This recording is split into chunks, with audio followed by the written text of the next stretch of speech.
The last quest we undertook forced us to work together with the unpleasant Flora to defeat the Elite Four again. By doing this and catching the Magirna afterwards, we have now unlocked a new feature. I called our foray through the Elite Four with Flora Elite Four Round 2. Well, I actually like to call it Elite Four Round Doubles, because instead, this new feature is actually Elite Four Round 2. From now on, the same 4 characters we battled to reach the Hall of Fame will always be present in Charis Hall to battle again.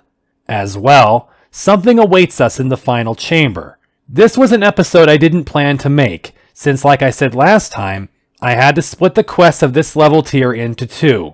Also, so much for no more 3-hour videos. Looks like it was a good idea to split this tier up. So in lieu of theme teams, we're going to start this episode with this Elite Four Round 2. Make your way back through the same 18 plus rooms of the hallway leading up to the first Elite Chamber, set up your team, and enter. I'm doing this with the exact same 6 I used both in the original E4 run and last time with Flora. We ascend up to Heather the same way, and we begin Round 2.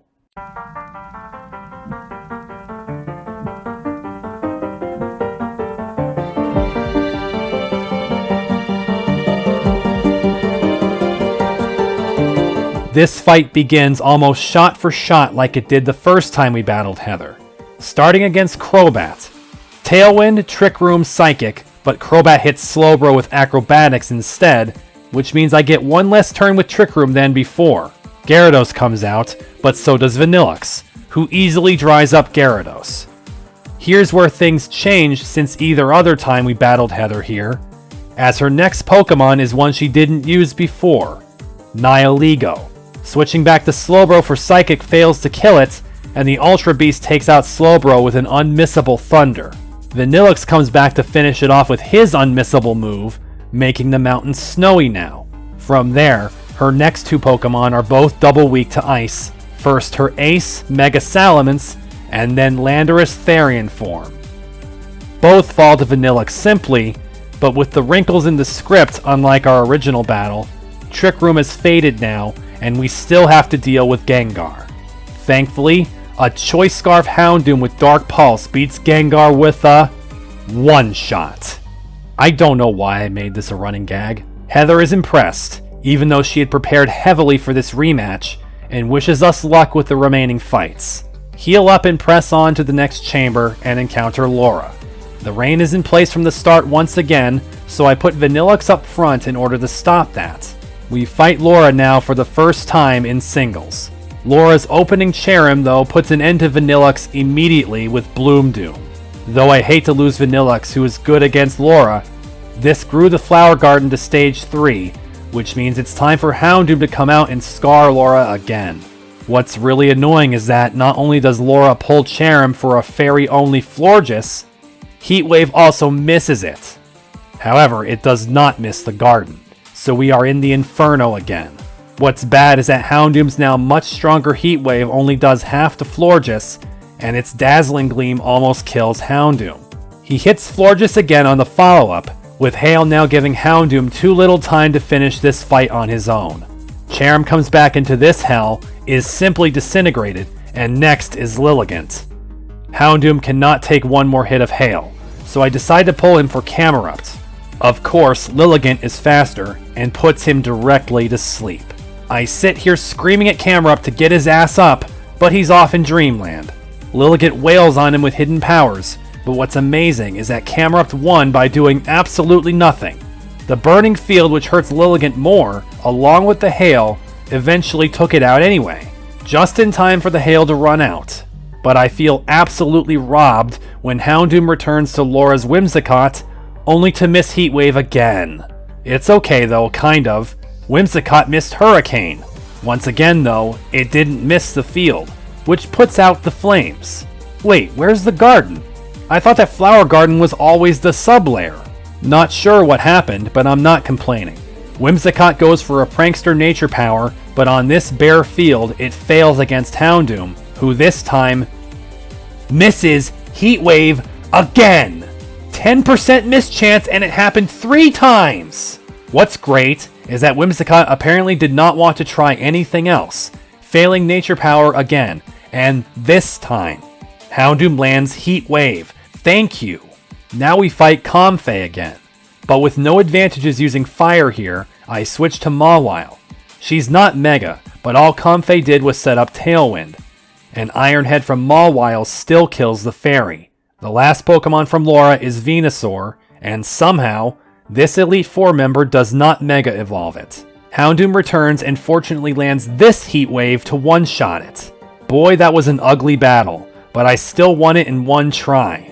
Laura is pleased to have had us battle again, and says we are always welcome, even if I torture Garden every single time. Move on to the next opponent, our most devout follower, Elias. This time we shouldn't have to worry about Slowbro dying to two separate attacks, as she faces his Noivern again. Sadly, though she does survive to Trick Room, she doesn't have Blizzard this time, so one Psychic only does half to Noivern before she faints.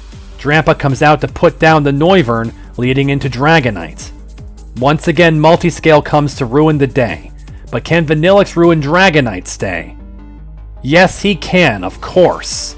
Then Elias sends out his Drampa, the one we already know can't outdo mine in Trick Room. My Drampa beats up his Drampa, but then Elias unleashes a new fighter. The Normal-type Giant, Regigigas. No fighting types means my only option is to use Focus Blast on Drampa. It nails the Regigigas, but it doesn't kill. Drampa gets Nature Power Judgment upon him and falls. I make a foolish play with Mawile and use Iron Head instead of Sucker Punch, which causes her to go second against the slow starting legendary. However, Mawile can survive this Pretender's Judgment and beat it with Iron Head, but it's back to Elias's Mega, Kangaskhan, and Trick Room is about to give up. I go to Camerupt for a last-ditch effort, but one Earthquake doesn't quite do half, and its return slams Camerupt down. Even with half HP, I don't think that Houndoom can straight up kill Kangaskhan with Heat Wave, so I leave it up to Destiny. It takes both Houndoom and Kangaskhan, leaving me and my remaining slow team to beat one more Pokemon. That Pokemon is Como-O. More like Como-O no. Vanillix came out to it, but I know this bastard has a Soul Blaze ready, so I bounce to Mawile. I get the exact result I'm looking for, eating up the clangorous Soul Blaze with Mawile's Fairy type. Of course, with as little HP as she has left, I don't expect her to survive the following Earthquake. Now my only hope is in Vanillix to survive an attack. Not this time. Forgetting to put Blizzard on Slowbro leads the fight to proceed exactly the same to the point where Drampa faints to Regigigas, but this time, I sent out Camerupt to finish it off. Because of this, instead of Kangaskhan, Elias wants to send Como-O now into the final turn of Trick Room, and that was all I needed to see change. Mawile emerges and plays rough to one-shot it, leaving Elias with only his Mega. Trick Room ended, but Destiny Bond takes Kangaskhan once again.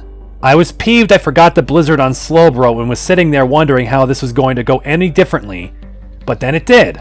Elias praises us once more, and we advance to the last Elite Four chamber. Hopping through the chamber by way of Moth Wings leads us to Bennett yet again. He's ready to continue learning what he can from us, and we begin the last round. On Rainbow Field, Bennett begins with Rabombi, but it thankfully does not prankster something and dies to one Flamethrower. To my Fire type, Bennett plans to send his Pokemon representing both of his types, Volcarona. All I need is Megarupt to survive and land a Rock Slide. Even though Volcarona gets a damn crit, Camerupt lives and hits Volcarona with its Kryptonite. But now we have the Pokemon that we desperately need Trick Room for. Pheromosa. Or not. Houndoom Scarfed Up can still outspeed the Ultra Beast and one-shot it with Flamethrower. Next up is Charizard, which is bad considering I want to use Camerupt to do the exact same thing again, but he will die if he tries it now. Instead, I go to Drampa and hope that the most famous starter Mega evolves into X. It does not, evolving into Y, and even though Drampa survived an Air Slash and went Berserk, he flinched. Ugh. Drampa predictably falls, and then when I try doing Emergency Trick Room, Slowbro is one-shot by a one-turn Solar Beam. I don't think that Houndoom will die to one Solar Beam though, so that means that Destiny Bond is out due to Choice Scarf. However, Dark Pulse does extremely poorly, and he faints without making much progress. Sucker Punch doesn't kill Charizard, and the rest of my team is unable to stand up to it. Well, that sucked, and so does what happens on the next attempt. Slowbro tries to go out in front of Volcarona to Trick Room. She dies to one Silver Wind. So does Houndoom when he comes back to Flamethrower for only half. When I see Volcarona get the Quint boost from that attack, I decide we don't need to play this one out. I learn that Slowbro can also not Trick Room in front of Ribombee either, as she falls to the same attack. You'd think I end the attempt there, but no. I end the attempt when Camerupt goes out to Volcarona and misses Rock Slide. Okay, Bennett, that's enough. We've seen your team before, I just want to show the audience the new feature that's right behind you. Houndoom kills Ribombee and Camerupt hits Volcarona this time, but since he wasn't crit, another change occurs.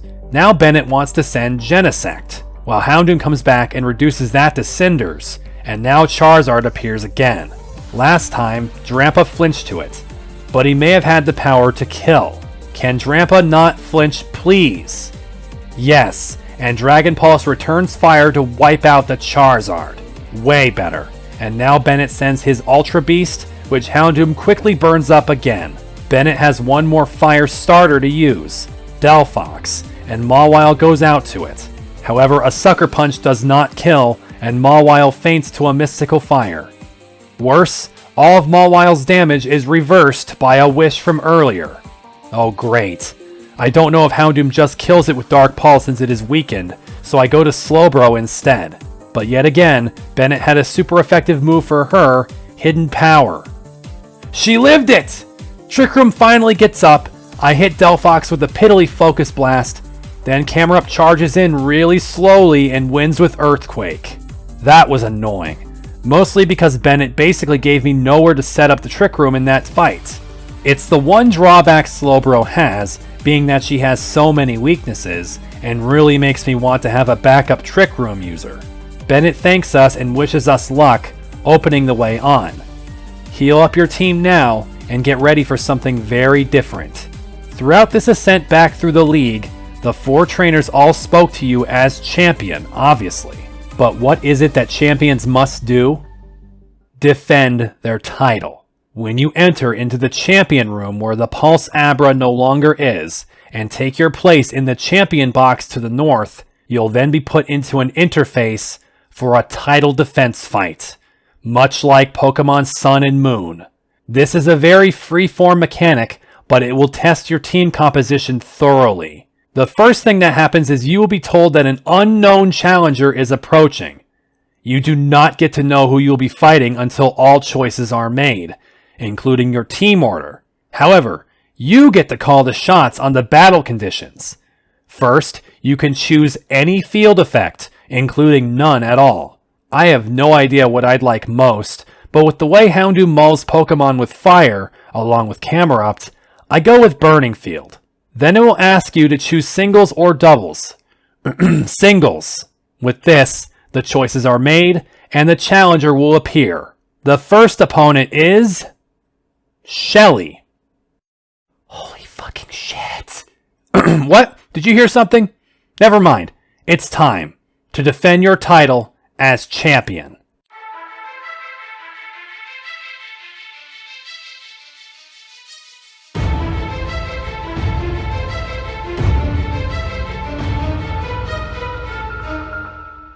Hell yes, take that in. Time for more of the champion theme.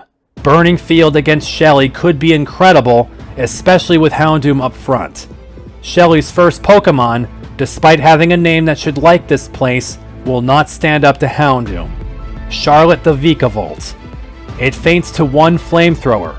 However, it's now that Shelly utterly undermines my approach. She's now sending Golisopod. I then also ruin myself by not sending Slowbro for Trick Room. Instead, I go to Camerupt, who would not only be outsped, but out-prioed by Aqua Jet and One-Shot. I go to Drampa as he's most likely neutral to Golisopod, and he's hit with Leech Life. However, he takes the perfect amount to go Berserk and respond with Hyper Voice for a One-Shot. Unfortunately, Shelly can do this once more, with our Aquanid. I know Drampa can't survive another attack, but I test that. It's true, he faints first. Our Aquanid is slow though, but when I put Mawile in, I misplay yet again and use Iron Head instead of Play Rough, which is resisted, and she faints between a liquidation and field damage. What's annoying is that our Aquanid has Water Bubble, which prevents the field damage to it. What the hell, how did you plan this so well? At this point my chances are really bad, so I decide to forego the burning field to help Vanilluxe by surfing the field away. Slowbro has enough time to surf, Trick Room, and Psychic before fainting. But again, our Aquanid is slow, and Vanilluxe is anti-Trick Room to get hit with a nasty liquidation.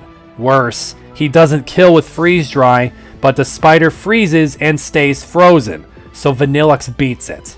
But the next one out from Shelly is Armaldo, and that's really awful. Vanilluxe and Houndoom are not suited to beat that, especially when I find out that Armaldo is also slower than Vanilluxe, and Knockoff beats him. What's a real stinging way to lose is that Houndoom does survive liquidation, but doesn't kill with Flamethrower, and then dies to my own hail. So I lost. And now, the chance that I face this team again is very small. Why? Because not only is the opponent random, out of a pool of 12 opponents, but their team can also be random. Random in that it can be one of their theme teams. Thanks to Big JRA for writing this in his guide. All of the opponents you will face here will be using their theme teams against you. In this case, this team from Shelly was Buggy Paddle. What a counter to Burning Field. So in essence, there aren't any new teams here to see, just that you can control the field effect and format to screw up their theme teams. However, I don't want to end on a loss. Let's go a couple more times and see how my team can actually fare when I don't know what's coming. Round 2, I decide to just forego the field effect entirely, and we face Victoria. Our most steadfast rival leads with Lucario, but Houndoom has that one with Flamethrower. It turns out though that Victoria, unlike everyone else who was scrambling to get one, actually got a Meloetta. That will mean Pirouette, so I go into Slowbro to begin Trick Room. Unfortunately, she hits her with U-turn for a bunch of damage, then swaps out to Marshadow. I'm almost certain that Slowbro is doomed. I mean, that's Marshadow. It's going to sneak Slowbro. Should have been named Marsucker instead. It kills Slowbro with Sucker Punch. Then I seem to be in a make all the worst plays mood because I bring out Mawile in a Trick Room and use Sucker Punch on it. That's not a weakness, and it responds with its signature Z move, Soul Stealing 7-Star Strike. Mawile dies, and I bring out Drampa. Can't use Ghost on him. Well, when Dragon Pulse fails to stop the Marshadow, it uses Close Combat instead and knocks out Drampa. How did I just let that whole fight plummet like that? Camerupt can sweep up the Ghost Fighter, but Pirouette is ready to dance again. However, Camerupt can stay and hit its lesser special defense with Earth Power to one-shot it. Then we get Medicham, and if that isn't Mega, I don't know what is. Well, I guess I don't know what is. It only fakes out Camerupt first turn, but then survives an Earthquake and strengths him to finish the job. It tires from Life Orb at the same time, and we are 2 apiece now with no Trick Room. I send out Houndoom. Oh, it's Lopunny, and now I know what is. When it Mega Evolved and took over half with Fake Out, I was sure Houndoom was dead to Quick Attack. Turns out no. He got one Flamethrower in for only half, and then Power Up Punch took him out. Vanilluxe is all that's left against a fighting trainer. Lopunny is faster and Drain punches him down. This sucks. This is how it felt last time I tried this. I couldn't win anything without seeing it first. Let's give it another shot. This time on Mountain. And this time, we coincidentally get Kiki's other student, Cal. It's on the first turn against Delphox from Cal that I discover something I didn't know. The AI can switch out the first turn. I never knew this, and Cal immediately switched for Blaziken, much worse for Houndoom. Dark Pulse does little, as I switch to Slowbro to wall those types, taking a Focus Blast well. Trick Room manages to go up even against a super effective hidden power, and she also survives Vacuum Wave to beat Blaziken with Surf. But once again, we have to deal with Marshadow. I learned my lesson this time and play rough with Mawile. That knocks it out. Delphox comes back and I left Mawile to Sucker Punch, but I should have figured this wouldn't be enough and she feints to Fire Blast. Camerupt quakes it down and now we have to face Keldeo. But Vanillix's Freeze Dry really needed a Snowy Mountain for this, as it leaves Keldeo alive to Focus Blast in return to one-shot him. Camerupt cleans up again, and we next fight Lucario. That's 2 the same as Victoria, except that this one is Mega. 1 Earthquake still takes it out, but Trick Room leaves me at the very end. It now has to become a Snowy Mountain thanks to Hail, and I have to beat a Darmanitan. But I still have Houndoom, who survives a Focus Blast and dies to Hail. You damn bastard, Darmanitan. I Regenerator sack Slowbro into Drampa, who survives a Focus Blast too, and I think that Darm may be choiced. Drampa faints, then Slowbro comes back, eats a Focus Blast very easily, Trick Rooms, and surfs to give me 1 successful title defense. At this point, you'd be allowed to go to the back to use the Hall of Fame like usual, but I reset again. Let's do 1 more. This time, on Mountain again, we're going to face an opponent whose theme teams have not been shown yet, so you get 1 sneak peek. It's Titania. Titania, is something the matter? Well, whatever. The first thing out from her is Metagross. Oh boy. But I know from experience that Houndoom can usually kill those. That he does with 1 Flamethrower. And next Titania sends out the slowest Pokemon that can actually do competitive damage, Stakataka. I foolishly went to Slowbro too quickly before realizing that Trick Room would be horrible, so I pivot to Surf, going faster than Stakataka. Slowbro has to take a Stone Edge and live to Surf it a second time to beat it. Next is the latest mythical we caught, Magearna. I then found out that Titania wants to do the Trick Rooming herself, as Magearna survives Flamethrower to use it. Very annoyingly, it fires a Fluor Cannon next to one-shot Houndoom. But fortunately, Mega Camerupt can out-low speed it to take it out. I should have left Camerupt there for who was next, Necrozma. Being that Titania is a Steel user, it is surely Duskmane, and Mawile's Sucker Punch is very weak against it. She falls to Sunsteel Strike. Camerupt does return and uses Earth Power to take the rest of its HP.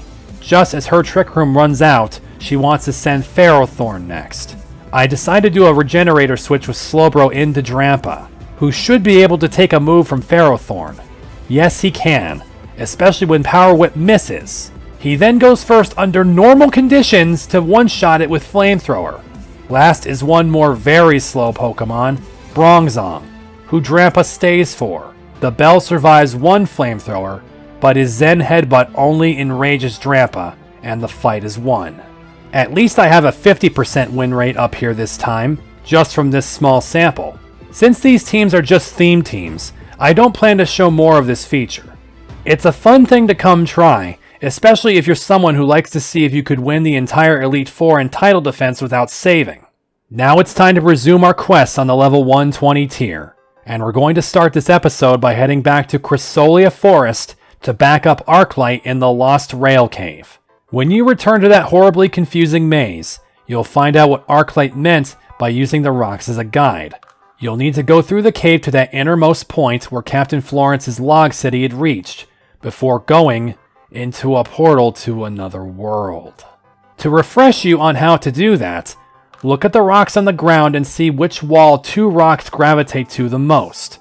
Like in the first room, that's the left wall, and the next room is also left. Follow the rocks to access the deepest section of the cave, and you'll find Arclight with another character. This character recognizes me as the champion and someone working for the police, not believing he'd be asking for my help. Arclight mentions how this guy is an illegal poacher and is also surprised he asks the city for help. He introduces himself as Breslin and says he was hired to capture a valuable electric-type Pokemon. However, he and his gang's commissioner apparently did not care about their safety, and now he wants out. He wants also to be kept safe from the law, and though I say yes, Arc isn't so sure, but is willing to help make sure everyone is safe. Breslin leads the way through a hole in the wall that wasn't there earlier, and on the other side is a new world portal. Enter into the portal and find Ark and Breslin. The poacher says the Pokemon originally came in here, and they tried using weaker Pokemon to lure it to them. It worked, getting an unamused response from the DJ. Breslin takes issue with Ark's frowning upon his line of work, saying it's all he and his crew know, but Ark says that he himself started what he did one step at a time, and got to where he is. As for Breslin, Arclight can't condone what he does, especially now having to drag Arclight and me into it. Breslin gets impatient to the moralizing and says instead what we need to do to find our way through. He says that some pathways become available when touching certain stones, the pillars that stand taller than the rest. Arclight decides he'd rather talk more to this guy about his life choices than deal with that. Seriously, you're gonna bail on actually helping with the puzzle? You can hear more of Ark's attempt to convince Breslin away from poaching, while the poacher points to the pillar to the south as one of the ones to create the pathways. He says there are 6 in total. First of all, get your magnetic lure onto your lead Pokemon and roll in the grass. That will get you acquainted with the next Ultra Beast, Nihilego. This time, I wanted to catch its shiny, and then spent an ungodly long time trying to do so. A long time being 9 minutes. Hey, it felt like forever. It turns Nihilego into a cool looking shadowy version. Now let's advance through the quest, by first getting distracted again. From this worn down pillar, go to the north and slip past this tree, then skirt the entire outside of the landmass to find another Z-cell. Now head back and start going south, curling clockwise until you eventually reach the pillar above Breslin and Arclight. When you activate it, the pillar lights up, and to the southeast, jumping squares are now suspended between this aisle and the next, with a text box confirming your action. Go across those stones and up the stairs to then find the first of Breslin's crew, this guy already injured gravely. Breslin approaches after us and identifies him as Ein. Seeing marks left on him that Ein says were both from their mark and the Commissioner. Arclight tells Breslin he needs medical attention, as Ein says the others got out of this area into a forest of some kind. Ark tells us to keep going and find the rest of their team while they transport Ein to safety. Breslin says there will be 3 more people to find, and as he is carrying Ein out, he adds that the others may need to be fought, and that they may have Mega Stones they borrowed from past jobs. Do you think Megas surprise me now? I'd be surprised when a fight doesn't have a Mega in it. With them gone, walk to the left to activate the next pillar, which is confirmed to you. Again. Did the text box just sass me? Head to the southeast to jump across more new blocks and quickly find the 3rd pillar, which generates more blocks to the south from the previous island. Then the text box begins getting really meta about what's going on. Of course it's you. Head south to this new aisle, which lets you reach the next pillar with little struggle, except you now have to put up with Lynn mocking you incessantly. She even mocks the idea of activating the pillar, asking how do you activate a pillar?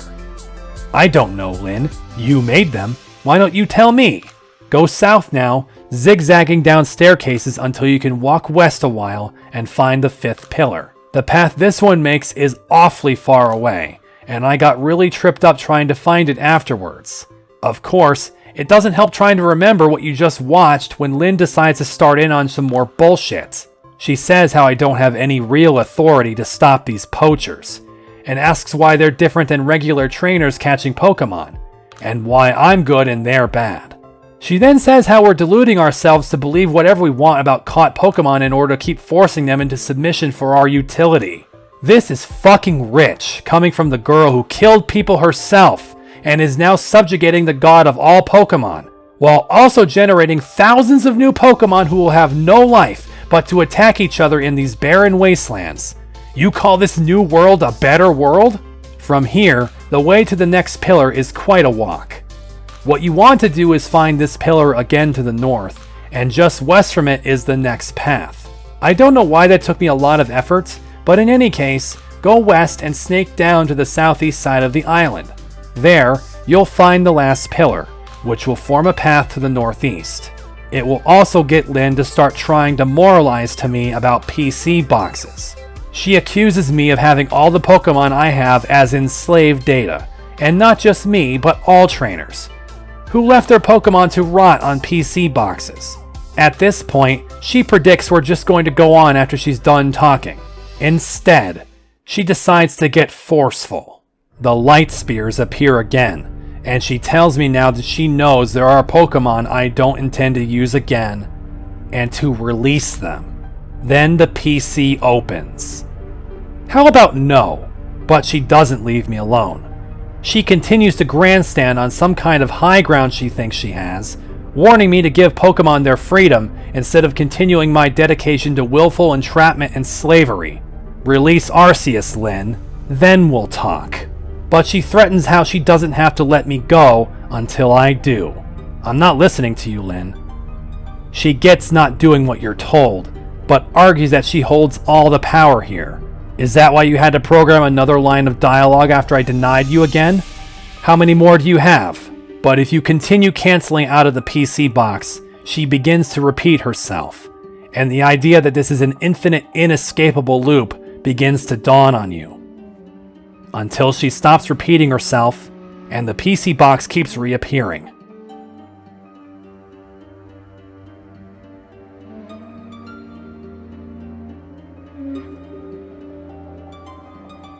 Yeah, that's right. Don't mess with a Reborn player, Lynn. Do you think I would have gotten this far if I wasn't ready to do unnecessarily tedious work to see this to the end? I played Undertale, I know how this works. She finally relents, still high-horsing us on her deformed horse she enslaved and used to generate Pokemon with anomalies that are only meant for war. With the brat finally gone, go back to the previous island and head to the right side of it to find the last pathway to cross. Go up these stairs and walk over here to find another Z-cell. Finally, head down more staircases to the south, where you'll find another door that will lead you out of the new world. On the other side, you'll find yourself back in the Chrysolia Deepwood. Jump down the ledge nearby, and how the hell did Arclight get here ahead of us? He also muses about that, and says that Ein is safe with Breslin taking care of him. He then says that the rest of the crew are around this area, caging Pokemon to use to lure in their mark. He leaves it to us and says he'll heal our team if they get injured. Head directly up from him to quickly find the first poacher, who has a weak Pokemon trapped in a cage. She's shocked about our sudden approach and takes out her team to battle us. I'm going to keep these poacher fights short, because there isn't much to them. They're all in Forest Field, and Margot here took one win off me first. Slowbro Trick Rooms and survives a sludge wave from Nidoking to one-shot with Psychic. Mawile plays rough Umbreon, Vanillix Blizzard's Crobat. Mega Houndoom is powerless against Camerup's Earthquake. Venusaur and Shiftry both fall to Blizzard, though Shiftry had a Focus Sash that lets him throw a Focus Blast into Vanillix's face, and he went on smiling as Hail took out the Shiftry. As soon as our fight is over, a strike of lightning blasts the cage behind her, and the Pokemon is gone. She agrees to fall back now, and says we can find another poacher on the big ruins with graffiti all over it. Heal at Arclight, then head up the stairs on the ruins and go to the farthest right side to find the second poacher. Atreus here, starts with a Nidoqueen, which takes an extra Psychic after Trick Room because it felt like it. Vanillix goes out to Blizzard Cradily but doesn't quite do it, while eating a Stone Edge and living. However, switching to Mawile and trying Sucker Punch fails because it decided to recover twice. After that, an Iron Head cracks Cradily from full to zero, but this is completely drained Trick Room. Drampa mercifully survives a Play Rough from the Mightyena and nails it with Focus Blast to knock it out, though he tires from other damage sources. Houndoom meets fellow Dark-type Umbreon and burns down the forest to hurt it, takes a Toxic, then after one miss of Heat Wave, hits it again to finish it. A Sceptile comes out to be burned right up to its Focus Sash, then kill Houndoom with Drain Punch, avoiding death from the burning field, and Mawile Sucker Punches him down. Finally is a Mega Gengar, who also gets Sucker Punched, and that is that. Atreus' lure is also extracted from the cage by the powerful electric type around here, and he decides to get back to his boss. He says the last poacher is across the broken bridge to the east. Heal once again at Arclight, and go up these stairs to find Willow, the last poacher. She leads yet again with a poison type, and Slowbro gets through 2 gunk shots to beat Muck with 2 Psychics. Out after that is Victory Bell, so I go to Vanillix. Victory Bell pops a seed for a spiky shield, so I light screen first as its sword stances. It gets a sucker punch in on Vanillux, but the Clutch Master stays up and blizzards down the Victory Bell. I see Absol and think, Mega. Yep, but Mawile plays rough with it after taking a sucker punch herself. Slowbro returns for Wheezing, eventually beating it but being poisoned and running out of energy at the same time as Trick Room and Light Screen. I guess it's time to scorch the forest with Houndoom. Hey, a Vileplume, perfect! Last is Swalot, which can only use Toxic after surviving a heat wave, dying to fire and ice. Willow's trap Pokemon is liberated like the others, and Willow tells us that the Commissioner is northeast of this spot. One more heal from the DJ and heading that direction will have you overhear a roaring directive from what must be the Commissioner, as she commands number 3 to use high horsepower. Number? When you go north a bit more, you'll discover the Commissioner and the electric-type Pokemon this whole quest was about. Zeraora. The mythical appears to be cornered by the lady and her Mudsdale, but she notices our approach, bad-mouthing the poacher she hired. She comes off extremely high and mighty, declaring herself, like the mythical behind her, a class above everyone else. Maybe Lynn's words would make more sense for someone like you. The Commissioner also knows we're the champion, and though she looks down on us thoroughly, she thinks we may have more good Pokemon to steal. Thus we enter battle against Commissioner Shannon, and this woman is definitely tougher than the poachers, but also way worse as a person. She leads with Exploud, named number 1. Slowbro can get out of Trick Room after a Boom Burst and hit with Psychic before fainting. I attempted to use Focus Blast on Drampa afterwards, but it switches with Alolan Marowak to whiff it instead. I switch out to Mawile here to take a less damaging Stone Edge, then Sucker Punch it. It lived it, but Mawile lived its Bone Meringue just barely. Another Sucker Punch decks it. Now comes that Mudsdale she named number 3. And I discover something really awful. It's slower than Vanillux, and it makes him flinch with Iron Head. Great.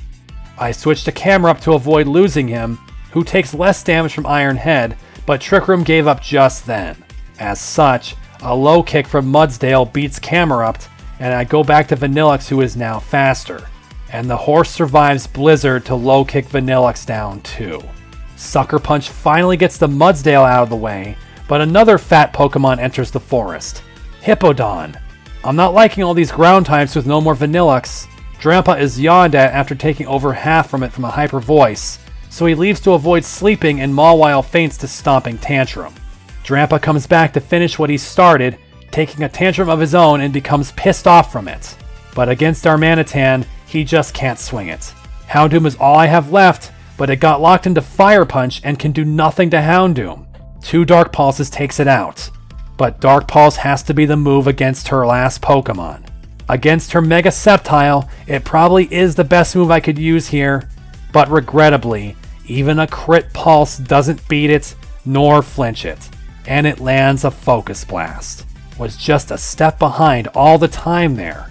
I decide to stick Mawile up front, since she resists Boom Burst out of all of us, and can follow up with Sucker Punch if she doesn't kill. That's how it goes. Ironhead brings it to red, she lives Boom Burst, then Sucker Punch. Shannon then uses Hippowdon now, to which Vanillux shows up for, but then, his hail is overwritten by Sandstorm. But with no Trick Room, Vanillux can go first and still hit Blizzard for a one-shot. The next one to deal with is Darmanitan, but I make a dumb play and go right to Houndoom. Now it won't get locked into Fire Punch. Worse, I use Heat Wave for raw damage and miss, only burning up the forest. Thankfully, it also missed Rock Slide, but what's annoying is that Sandstorm put out the fire, so I have less power than I could. I give up the idea and try to go to Camerupt to tank Rock Slide. He cannot tank Rock Slide. I go back to Houndoom to Destiny Bond. Rock Slide misses again. Fuck that. Drampa goes out to probably die too, until Darm also leaves now for Mudsdale. Drampa gets low kicked, but lives to Berserk. But his Hyper Voice powered up still can't chew through the whole horse, and he's knocked out afterwards. Vanillux blasts away the Mudsdale, and Darmanitan comes back. Now I do it right. I switch to Mawile, then switch again to Houndoom who flash fires the Fire Punch for no damage. One Heat Wave then does the job even without the forest being aflame, which it is now. Sadly, Heat Wave doesn't do the same to the Alolan Marowak, who Bonemerangs Houndoom down. Mawile's Sucker Punch ends the Marowak, and now we just have to beat the Mega Sceptile somehow. But with this Forest Fire, grass attacks will be weakened, so I put Slowbro out there, and sure enough, Giga Drain, even critting, is not enough, and Slowbro Trick Rooms. She gives it a flamethrower before fainting, and Mawile finishes it with Play Rough. That fight was all over the place, and Mudsdale is way annoying for a team like I have. Shannon then throws in the towel and leaves me to deal with the Zeraora, hoping it tears me up. Instead, it falls to the ground, out of energy. This is when Arclight rushes over to teach the ability of Zeraora, Volt Absorb. His Jolteon shocks it, as Ark and Breslin say they saw Shannon stumbling through the woods. Breslin goes on to say how he and his crew are going to change their career to one of anti-poaching. Ark is more approving of this direction, as Breslin leaves us. This is when the Zeraora jumps up and is ready. Okay, well, it's probably going to be a Reborn Ball. No, it just wants to go with me. Really? No chance to even try a Glitter Ball? It apparently respects us for stopping Shannon, and trusts to go with us instead. Well, sure, okay. We accept the last Pokemon numerically in Gen 7, and almost the last one alphabetically. I'll be honest, though this is always easier than catching, it does expose one problem. If you wanted to get this Pokemon shiny, you'd have to pick it up, check it, and reset and redo the whole conversation beforehand over and over until it becomes shiny manually. Even at 1 in 30 odds, that could take a lot of resets, and this scene has a lot of text boxes to clear. Instead of that, I will usually just say screw it and take it normally. It's too bad because Zeraora's shiny scheme is awesome, this purple and teal combination. Arclight thanks us for helping out here, and offers a fast travel back to the nightclub. After I did and situated myself, I prepared to head for the west side of Victory Road. The moment you walk inside, you're going to learn which mythical is running around in here. Victini. It scampers away in a flash, and you must follow by proceeding straight forward through this cavern and the next. Upon entering the third cavern, you see Victini is also being pursued by Bennett. Bennett notices us and asks if we'd like to help chase it, wondering how much further it could go. When you join Bennett, you're going to learn how much further it could go. I'm not talking about Victini. I'm talking about the single worst thing that Reborn did to me. When you enter this next room, you'll stop and deny that you're seeing this. And that, ladies and gentlemen, is round 5 of the Gem Logic Puzzle. Absolutely not. No, I don't want to.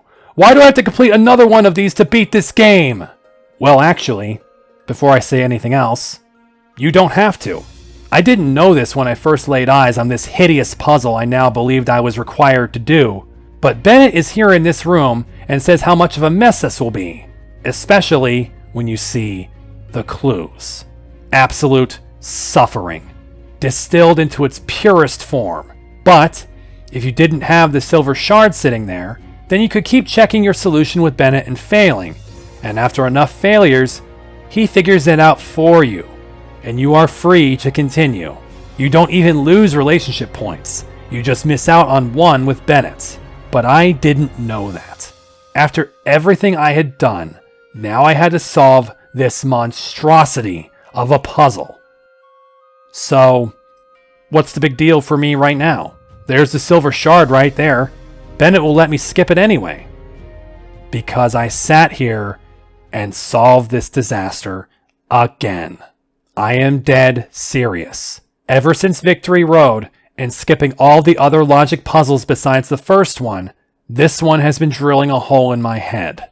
I may not be able to go back and give the previous puzzles the attention they should have gotten, but when I reached this cavern once again, I had made my decision. I would solve and explain this behemoth to all of you as my redemption. So you look at this list of clues, in which not one thing is directly stated, and go, where the fuck do I start? Well, Where you should start is by looking at the floor of the actual machine. There are yet again 6 categories. Thank God there aren't 7. But on the floor of some of the grids, some rocks have taken up spaces. These rocks are your only direct refutations. The gems cannot take up the spaces that these rocks are in already. Therefore, you have a slight foothold up this mountain. Now you might think that you need to take some notes. Yeah, good idea. So I cracked open Excel and made the 6 grids based on the categories for each gem, blocking out the parts that the rocks on the floor showed me. Then I wrote down next to each grid the clues I was given, such that I could visualize all the other traits that denote the order of the quality from that clue. For instance, clue 2 says the purity of the coxcomb gem is less than the minuscule gem, which is less than the vitreous gem. This means whichever gem is coxcomb is less pure than at least 2 other gems, meaning it can't be pure or flawless. The minuscule gem can't be the most or least pure, and the vitreous gem can't be impure or middling. Okay, that was 1 clue, and there are 6 other clues like it. After doing all of this setup, I came to have this spreadsheet. So, what now? Well, let me say that I got barely anywhere with the spreadsheet set up like this.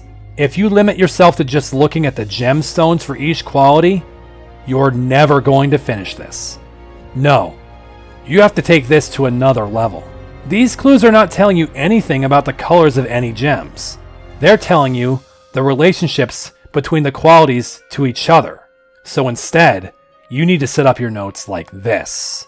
Now, every quality is cross-referenced with every other quality, which means for every clue that tells you what something is not, you can put an X there. Once all the X's are placed, along with the ones from the stones on the floor, then, if this is a good puzzle, then something will have to be determinable.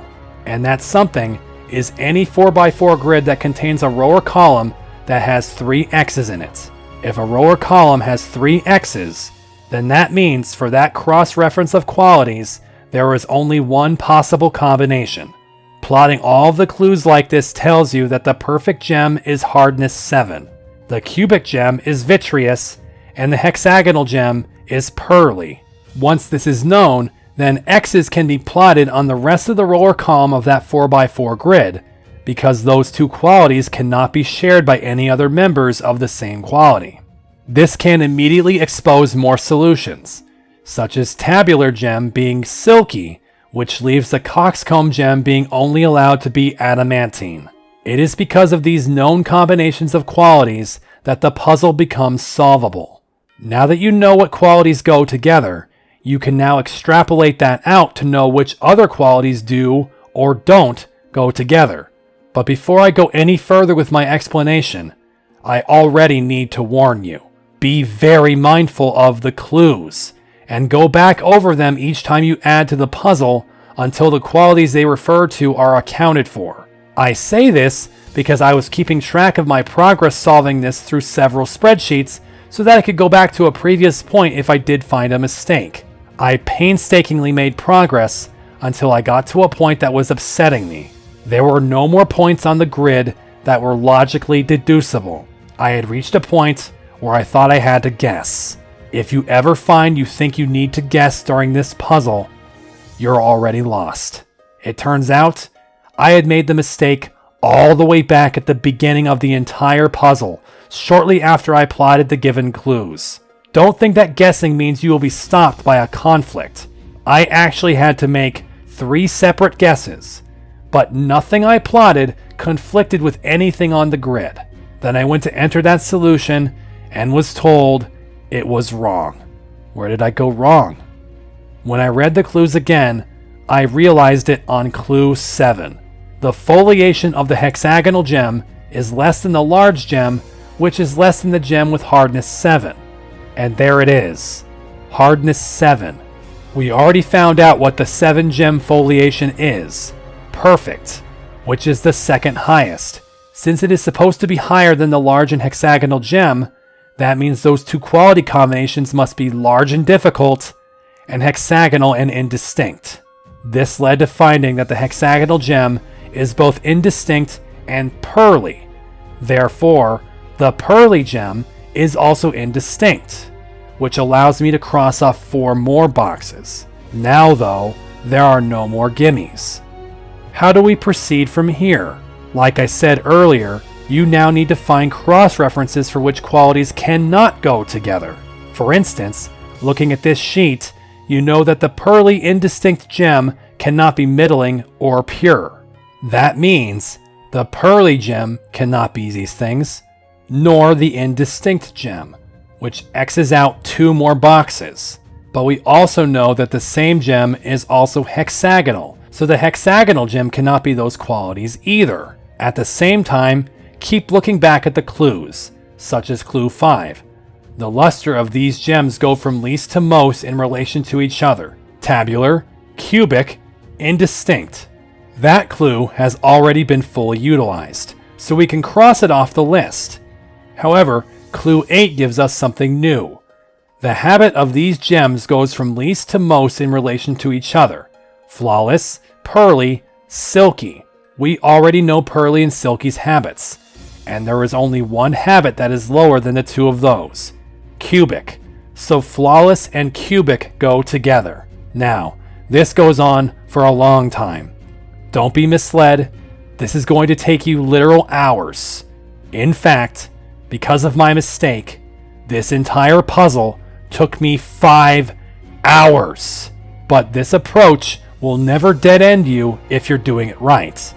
You never need to guess, and eventually, when you come up to the actual colors those corresponding categories belong to, that's when you'll look at the clues that were given to you by the rocks on the grids. You know that, for instance, emerald and amethyst can neither be the perfect nor eminent gems on the foliation grid, nor can ruby be coxcomb or emerald be flawless. Using the same tip I gave as before, you can find which qualities also don't cross-reference that quality, and mark them off of each of the grids for the gem color itself. You don't have to fully complete your entire spreadsheet, just enough to fill in the grids for the actual gem color, as we tried to do at the start. If you persevere enough, and if I made enough sense, then you will reach the point where your grids will look like this. Look at the screen now if you want to see the solution, or look away if you don't want to be spoiled.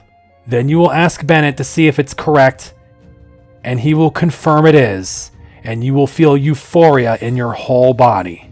I tell you, I was going to be sick if he told me it was wrong again. When I finally finished it and determined I was still good enough to solve it 2 years later, I felt so accomplished. Finally, after 5 hours, I can continue. When I do, after Bennett compliments my ability, we are then joined by Sarah. Mother and son officially meet again for the first time since Glass Hell, as Bennett asks why she's here. She says she heard he was looking for something here and wanted to come meet him, to try catching up since the horrible events of Glass Hell. Bennett is fine with this, but says he'd rather not act like her son, but a fellow member of the League and equal to her. She scoffs that the elite would ask to be equal to her, the 6th gym leader, but he affirms this, asking for equal respect between them. Before she can say more about this, he leaves further into the cavern, confusing Sarah more. Delve into the back of the cavern and find another gate into the new world. You'll soon find that this is a transitory section, like the one that took us to the Chrysolia Deep Woods. There isn't another Ultra Beast to find here, so head down all these stairs. At the bottom, though, that mordant girlish voice emits from all around you again, wondering if Bennett really changed. Something about him still bugs her. Go down the waterfall water slide nearby, then exit the new world to access a new location, Aegir Cave. Like the Chrysolia Deep Woods, this is a location you could hover over on your map and wonder when you'll reach it, and how. Furthermore, it will probably annoy you, as it will be the location your Pokedex will tell you for some of the harder Pokemon to find, such as Lapras. This is a pretty place, an upper rocky cliff section and a lower area filled with water. Head north and west until you find Bennett here by this old campfire, above you being that Victini out of reach. Sarah joins us, as Bennett says how reaching it ourselves is pointless, as it will run away again. Bennett mentions instead the campsite here, and says that rather than pursue the Victini, make it want to come to us. Bennett says if worst comes to worst, and it doesn't get lured in by food, then the three of us will enjoy the food while thinking of another strategy. Sarah decides to go along with this, saying she will try to find a pot around this place. Bennett then turns to me and asks if I could look for the ingredients for the recipe he has in mind. He apparently played Pokemon Sword and Shield recently and wants to do the curry making minigame. He says he will need 7 things: a sweet apple, a tart apple, a bomb mushroom, a pecha berry, which he says may be around headbutt trees, berry juice, a Farfetch stick, and rage powder. He can give us hints on where to hunt for the items, as well as teach your Pokemon headbutt if you need to use it. Easy HMs. First, jump down this hole nearby, which doesn't bring you to any of those items, but climb down the rock wall and surf to get this Z-cell. Go back up there and jump down the cliff to hop over these pillars. If you actually pay attention, unlike me, then you'd spot the apples in that tree. I didn't, and took way too long finding it later, so pick up the first apple from here. Jump back west over the pillars and head south now, then go up this ladder in the southwest corner. North from here, you'll spot a stand of headbutt trees like Bennett said. But you don't need to headbutt any trees. Just pick up a pecha berry from the rock among them. Then come back south and cross these squares to find another Z-cell. Descend the ladder and go back north to climb these stairs to go back to the higher area near where Bennett is. Go to the right from him to climb down this ladder, which leads to a small ledge that has the stick. Return to the higher floor and head south now. You'll reach this junction with a ledge or a ladder. Jump down the ledge and into the hole nearby, which puts you into a small grove below the main body of water. Climb up the waterfall and swim north to obtain the third Z-cell. Go back south and now dive into the water, then proceed through some caverns. Eventually, surface in this cavern and find a bunch of rock smash stones, and among them, berry juice. Why is it here? Because it's made by the Pokemon in this room, if you break the stones. Shuckle. This brings you out a cave to jump down 2 ledges to reach the central pool on the lower floor. Nearby is an island that... Fuck! Moving on. The item on that island is just an Ultra Ball. Find Sarah to the south of the lake and see that she did find a pot that will probably give us some kind of horrible disease if we really use it. Get back into the lake and swim up to this waterfall, where you can find a cave you couldn't get into earlier. The bomb mushroom is here. And a shiny giraffe egg. Now dive into the lake and scrounge around for entrances or items. Items like this elixir. Then go into this entrance to find another Z-cell. No, nothing is going to happen with Zygarde here. That's all there is to do in the lake, so get out by Sarah and climb back to the higher area. Now go back west from Bennett and south now and find this hole. Jump in, then follow the C shape to these other trees, and yet again, be more aware than me and get the other apple. Then jump down from here and go south. The last ingredient is the rage powder, and it can be hard to find. That's because right here is a narrow pathway to the right. Climb the cliff to find the familiar rage powder trees to collect some rage powder with the same vial from Route 2. This is everything we need. Return to Bennett and give him all the ingredients, at which point Sarah returns with the pot. She says she'll start cooking whatever it is he had planned, but Bennett asks to do the cooking instead, wanting to show her that he has learned to take care of himself even while part of an evil organization. To this, Sarah suggests instead, if they can cook together, as equals. Bennett agrees. The mother and son set to work making the meal, which nears completion sometime later.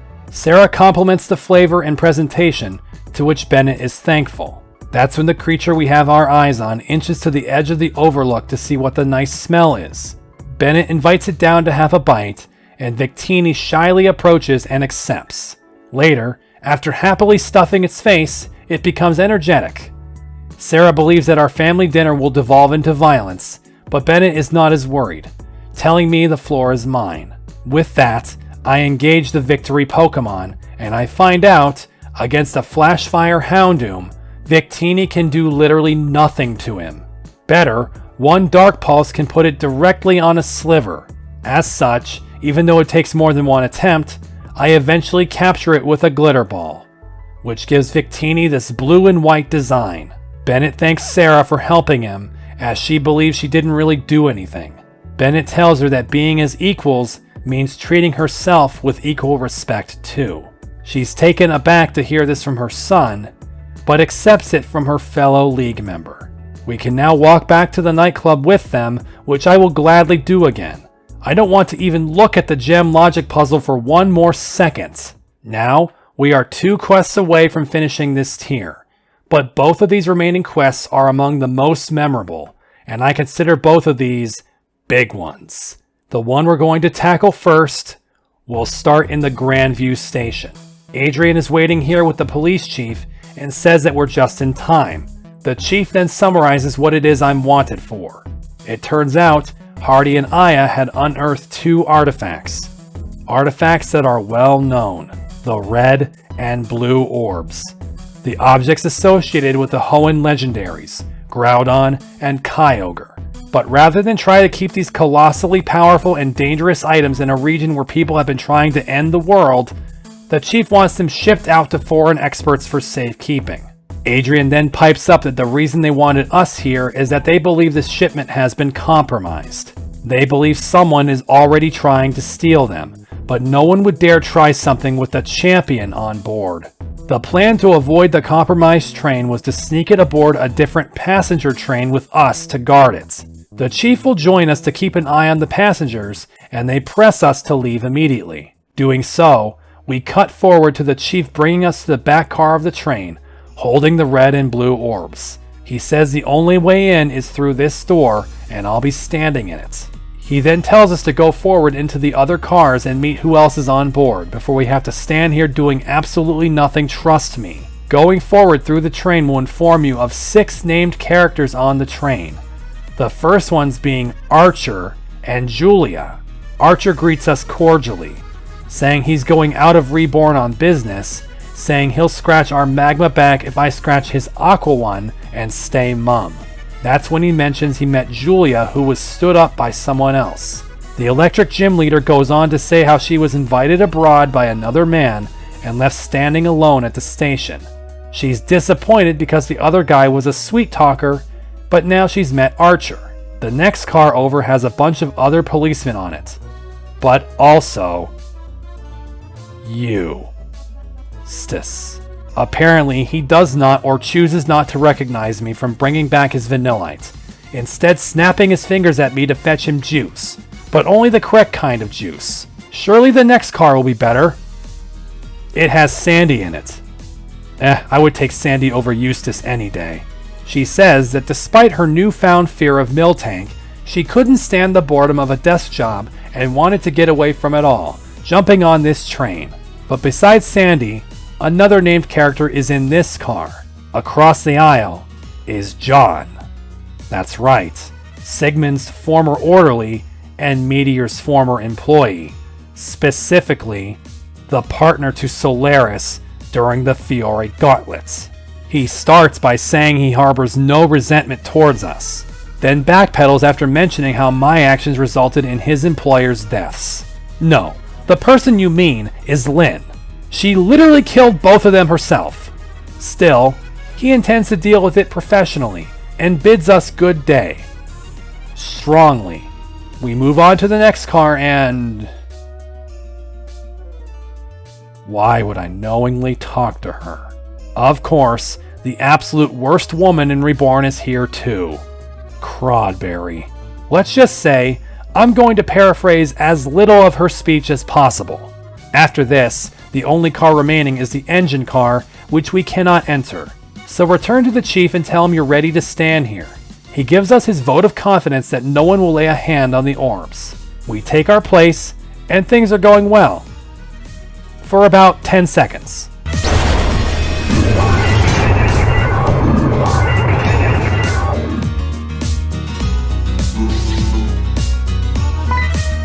Bizarre sounds emit in the total darkness, despite there being windows right there. When the lights return, as if it weren't obvious, the orbs are gone. Who could have seen that coming? So you walk towards the front of the train again and start to find those 6 characters around the train. Sandy is closest to us, and an officer tells us she was caught sneaking back here. She claims she was looking for the bathroom and is pleading with us to believe her. This non-named guy in the next car, sitting near only Archer now and not Julia, says that he overheard them talking about a heist. Archer is just confused where Julia went. Further up, Eustace threatens the police guard to let him off the train, which by the way has stopped, and the guard has to endure this child's older than his years abuse. Next car, Crawberry is here complaining. Next car, and now we've gone the whole length of the train and saw neither Julia nor John. An officer tells us that the chief is in the engine car, and tells us to tell him what we know. When we enter the engine car, we find that the entire thing has been totaled.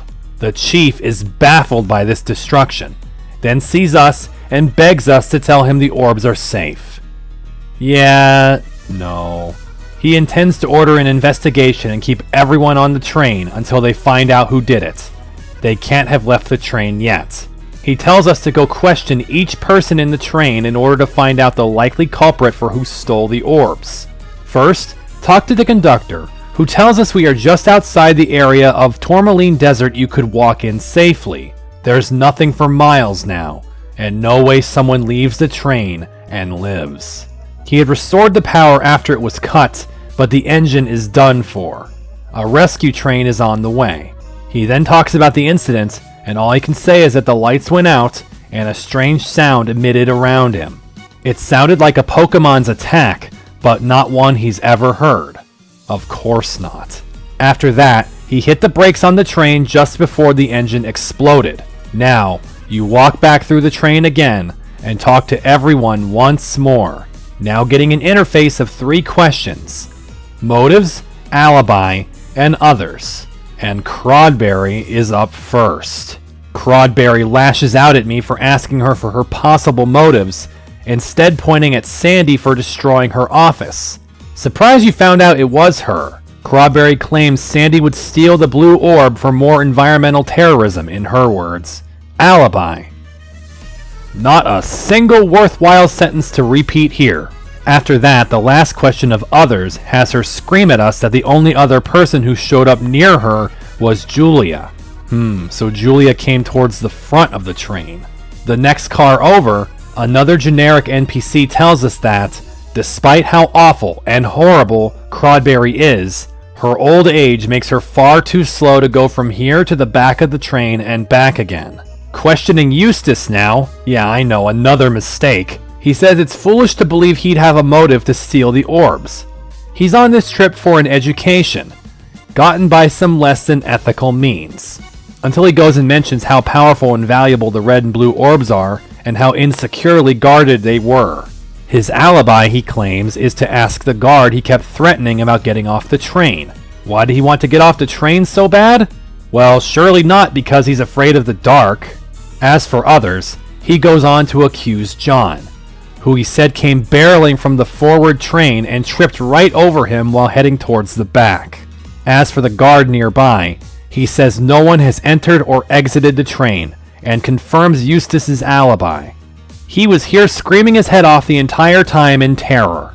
This is when we find Julia, who begins by saying there's no reason she'd want the orbs, which is fair, but explosion of a train engine?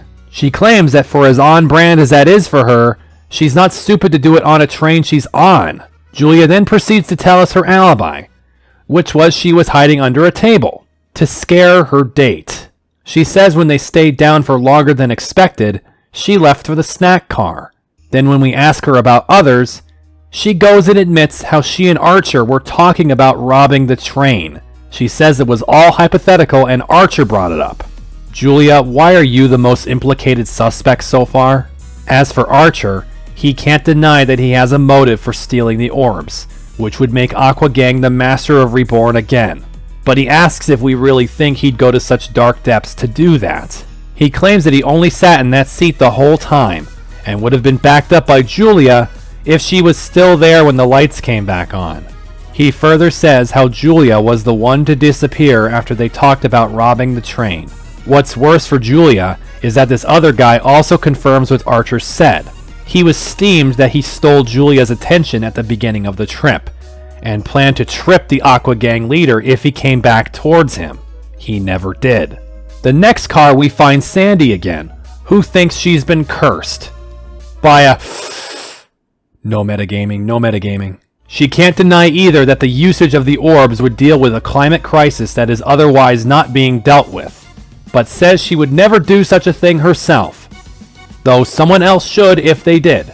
Sandy says her alibi was also by an officer, the one who was detaining her the entire time of the blackout. So she was here until it was too late.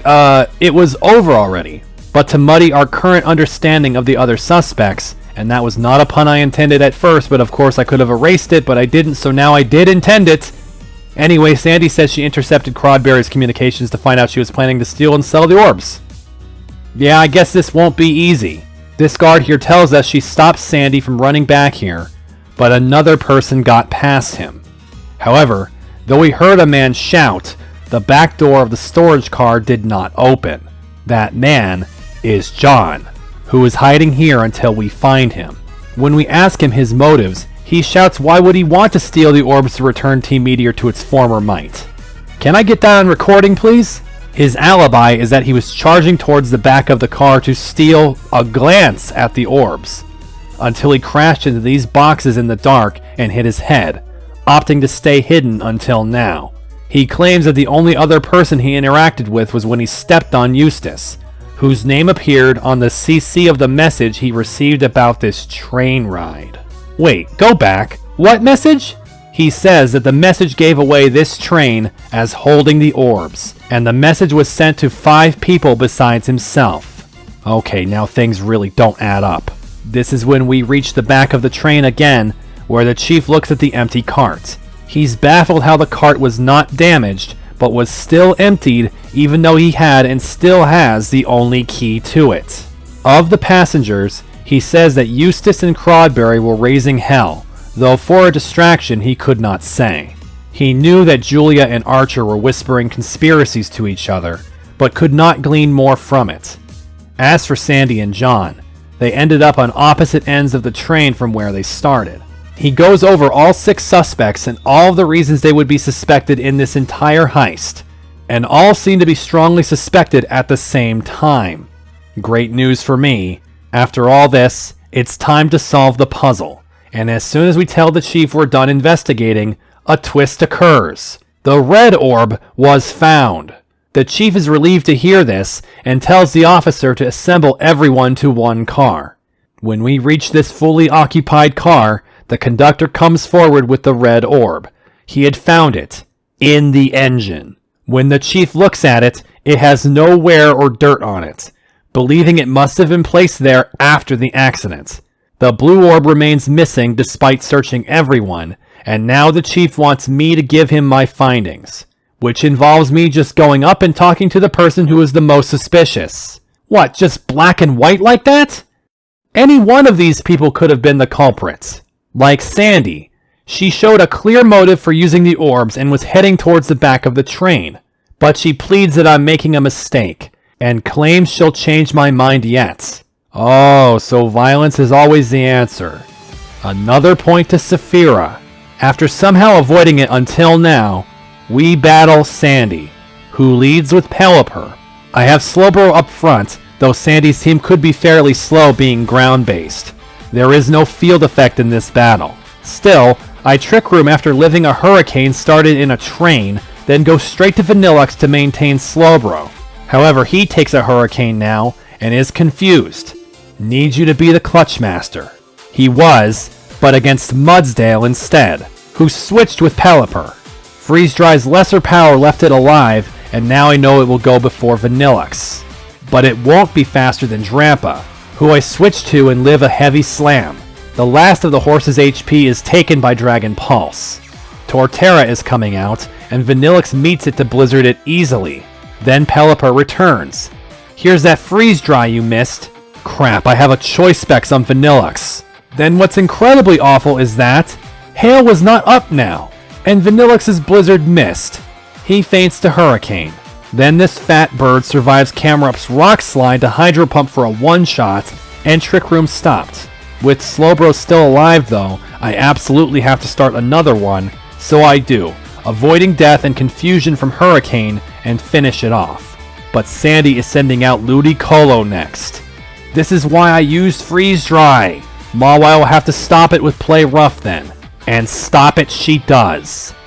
Then a Sandslash is sent, but Slowbro is still yet alive and surfs it down. Last is Seismitoad. Man, Vanillix was so key for this. But once more, a single Play Rough from Mawile just clobbers the Toad for a one-shot. Wow, first try when it started so badly. The Chief roars out for order, then any one of these people could have been the culprits. Like Crodberry, who has a clear desire for money and would steal the orbs for a huge payday. This, as you could guess, does not make Crodberry happy. Her team is fairly the same as the one we saw when we showed up with Maxwell to her house in episode 11. She starts with Victory Bell, which is worrisome to Slowbro. However, Slowbro is a beast. She survives Leaf Blade, Trick Rooms, then one-shots with Psychic. Then we have to deal with Slacking.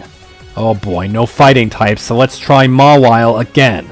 For all intents and purposes, a two-shot is still a one-shot, as long as Mawile lives an attack. She doesn't have to worry living when she flinches Slacking with Iron Head. Even when she doesn't kill with a second Iron Head, a three-shot still becomes a one-shot. Now though, we get something very slow. A Moongus. So slow that it outslows Camerupt and spores him.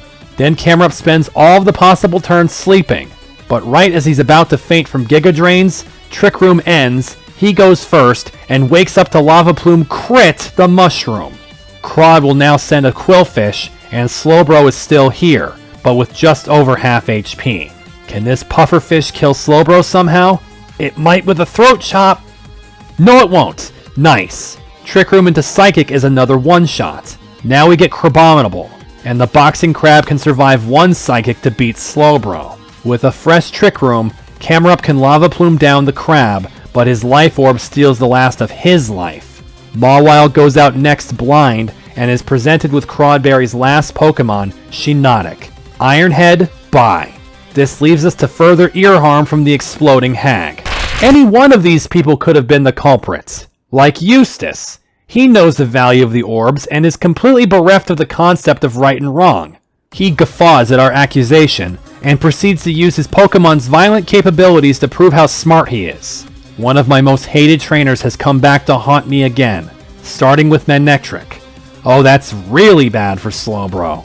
But I know how this goes. I swap to Camerupt just like our last fight and eat up the Thunderbolt. Now I know he's going to switch into a Sharpedo. So I'm going to switch to Mawile to use Play Rough on it. That's not a Sharpedo, that's an Aerodactyl. And that one could Mega too. Good thing it didn't, because it went first and Earthquaked, but wasn't strong enough to kill Mawile, and her Iron Head breaks it. Manectric wants back in, and Camerupt meets it again.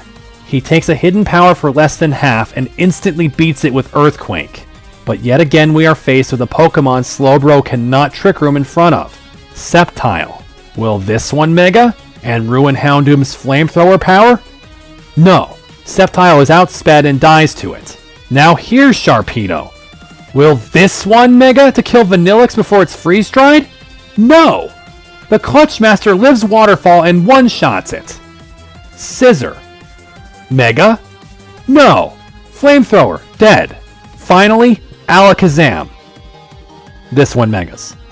It also dies to one Sucker Punch. Last time I faced Eustace, he forced me to begin using Trick Room on this file. Now, I beat him completely without it, all while fearing every single one of his Pokemon being Mega. Any one of these people could have been the culprits, like Archer, who's obviously sore at me still for dismantling his gang with my own, and would use the orbs to gain the advantage he's always sought. He claims my choice to be the wrong one, and won't let me make it. For the first time today, we fight a Pelipper, who hurricanes Slowbro as she Trick Rooms. Anyone else smell copper? Vanillix goes out and nails it with Freeze Dry after also eating a Hurricane. Aqua Gang's mastermind will send out Relicanth now, and I know I need Vanillux for much more. I send Camera up to Earthquake it, but that bulky fish lives to miss a Hydro Pump. Beautiful. The fish faints and will be replaced by a shark, Sharpedo. Then it Mega Evolves and hits Vanillux with Aqua Jet. Archer, you will never topple the Clutch Master. Freeze Dry instantly destroys his Mega, and then it decimates both his double weak Mantine and even his single weak Sea King. But Trick Room has given up here, and we have one Blastoise remaining. That Blastoise meets its destiny against Houndoom. Thanks for hitting the Hydro Pump. Any one of these people could have been the culprits. Like Julia. There's no better person for blowing up a train engine. She takes this as betrayal and prepares to counterattack.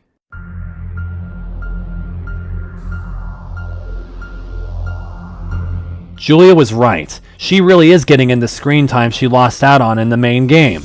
Yet again the gym leader theme plays, as we now battle Julia again with a full team of 6. It starts with Galvantula, and yeah, Slowbro is going to have a horrible time trick rooming in this fight. Indeed, Galvantula does not miss Thunder and one-shots her.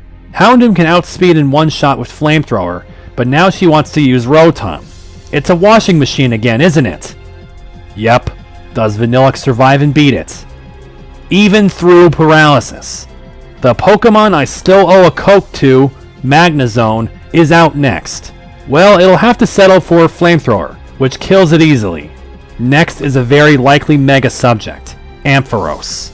Unfortunately, when I went for Drampa to do Dragon Pulse, it thought the same thing, and Drampa is down.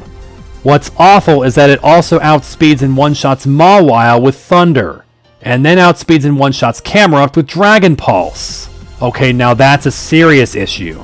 In a foolish play only made because I know I can't win with a paralyzed Vanillux, I don't Destiny Bond it, but one Dark Pulse flinch isn't enough to kill the Mega, and I lost. See, it totally is Julia. Look how difficult she is. Without changing anything, I hope for a Thunder Miss. Nope. Her first 3 Pokemon all faint the same way except Vanillux is not paralyzed, but when he can't put up a light screen to Ampharos, I just Destiny Bond it. But then another horrible problem arises. Xurkitree. It knew Dazzling Gleam to one-shot Drampa, which beast boosts his special attack. That's going to hose me, isn't it? Thunderbolt Mawile and Energy Ball Camerupt. Cool. So let's not lose Slowbro up front, shall we? Houndoom kills Galvantula. Vanillux clutches through paralysis to kill Rotom. Houndoom to Magnezone. Sack Vanillux to unchoice Houndoom to Destiny Bond, then I have an issue. Being disadvantaged on the switch, if I put Drampa, we get Xurkitree and I can't deal with it. If I put Camerupt, we probably get Julia's other Pokemon. When I put Camerupt, I'm proven right. Alolan Raichu.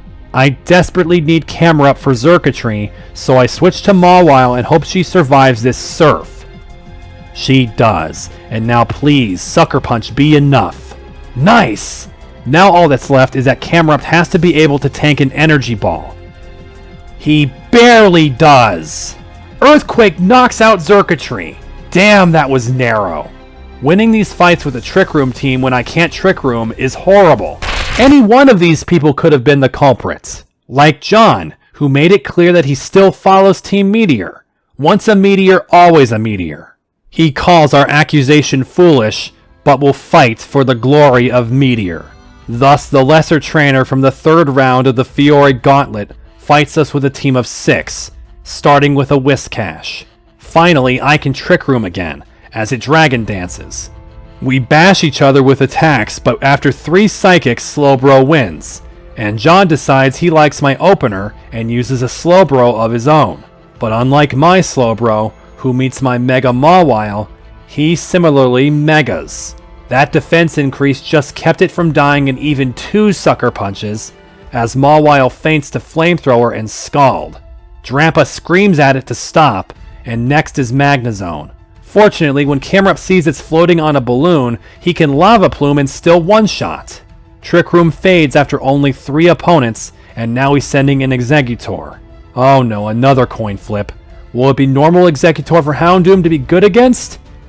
No, it's the stupid one. I should have just done Destiny Bond at that point, only doing a third with Dark Pulse and fainting the Draco Meteor. What's a colossal mistake was putting Slowbro back out here to Trick Room, as it Giga Drains her down to nearly fully heal. What I didn't expect was Vanillix straight up outspeeding to blow it down easily. Now the weaknessless Electros is coming out next, so I go for resistance with Drampa instead of immunity with Camerupt. It works out anyway, as Drampa takes less from Thunderbolt than it takes from Hyper Voice, and the eel faints. This leaves John with one more, 2 cannon, and my full HP Clutch Master survives Brick Break to blizzard it down. John was the same choice I made last time I did this quest, and I fully stand by that choice. I don't think any of these other characters are more suspicious than him, nor do I have the interest in save scumming and battling all of them to show you their teams. The Chief roars for everyone to stand down, saying they will take John into custody to question. At this moment, water starts to pour out of my bag. Sandy tells us to check our bag. What, do you think that some orb of water just found its way into my key item pouch? Oh. The Chief can't understand how it got there of all places, as the other suspects begin to holler about this.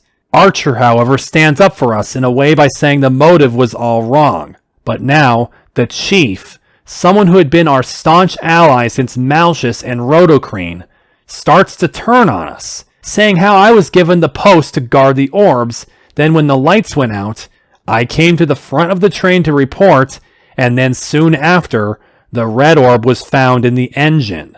He drills the conductor if there was even the slightest chance that I could have stowed it in the broken engine when he wasn't looking. The conductor is at first not sure that could be possible, but the Chief badgers him until he says it has a slight possibility, at which point the Chief brands me as the culprit. He claims my motive is that, as champion, I consider nothing out of bounds for me to possess, these 2 powerful orbs being perfect for a trainer like me. But Julia jumps in to defend me, saying how could I have turned out the lights if I was at the other end of the train? Archer, though, uses his conversation with her to throw her under the train now, about the idea of me having an accomplice. She's upset by this turnabout, as the Chief then asks how the lights were cut. The conductor does not believe they were flipped, as he was certain he was alone until then. The Chief moves towards the engine to find out for himself. That's when I get more defense, of all people, from Eustace, who says I'd have no reason to cut the lights if I was the guard of the orbs. I could just open it without bringing attention to it. However, the addition of the other voices in the train begins to devolve this scene into chaos, with a side plot between Cronberry and Sandy arising from their earlier clashes. Throughout this, Julia begins trying to get their attention. They continue to bicker incessantly way off topic until Julia turns on the caps lock, getting an approving response from Cronberry. What is her concern? Where did the Chief go? Just as the rescue train arrives, the forward officer says the Chief is gone and there's a portal in the engine room. At the same time, a message from Reborn City says that the Chief was found stripped and tied up in his bathroom in the city. The Chief on this train was an imposter. Then the lights go out again. Just as they come up, we are shoved into the engine room by the conductor, who tells us we must chase the thief through this circular portal, quite unlike the New World portals we've already seen. However, entering into the portal still brings us to the New World. A pyramid rises before us, with a second staircase to the left. Go down those left stairs to pick up a Z-cell first, then use your magnetic lure to get a Blacephalon to appear and catch. I caught this one with a Beast Ball. I'm not bothering to bog this down with glitter catching. Shiny Blacephalon sports a much warmer color palette. Before you ascend all these other steps, make sure you are fully healed. And prepare. Mount the hill, and the missing piece will become known. You find the Chief, and beside him, an anomaly-covered Hoopa. Thanks, Sandy, for the foreshadowing! The Chief is not too surprised it would be us facing him now, as he learned this from our encounter in Train Town. Yes, that's right. You've finally found the man you've been looking for. Corin Rouge. The thief extraordinaire takes a bow while introducing his partner in crime, the Hoopa, to his side, who had opened a portal in his jail cell when the new world was opened. He said he had been planning the heist for some time, but had to act fast when the chief learned of his intentions.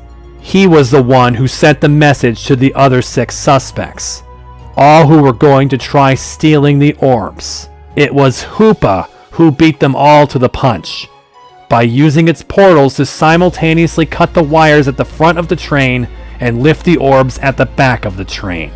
It placed the orbs in the broken engine like we found, and Corin Rouge reveals his motive, a pure one, to use the blue orb to bring water to the people of Train Town.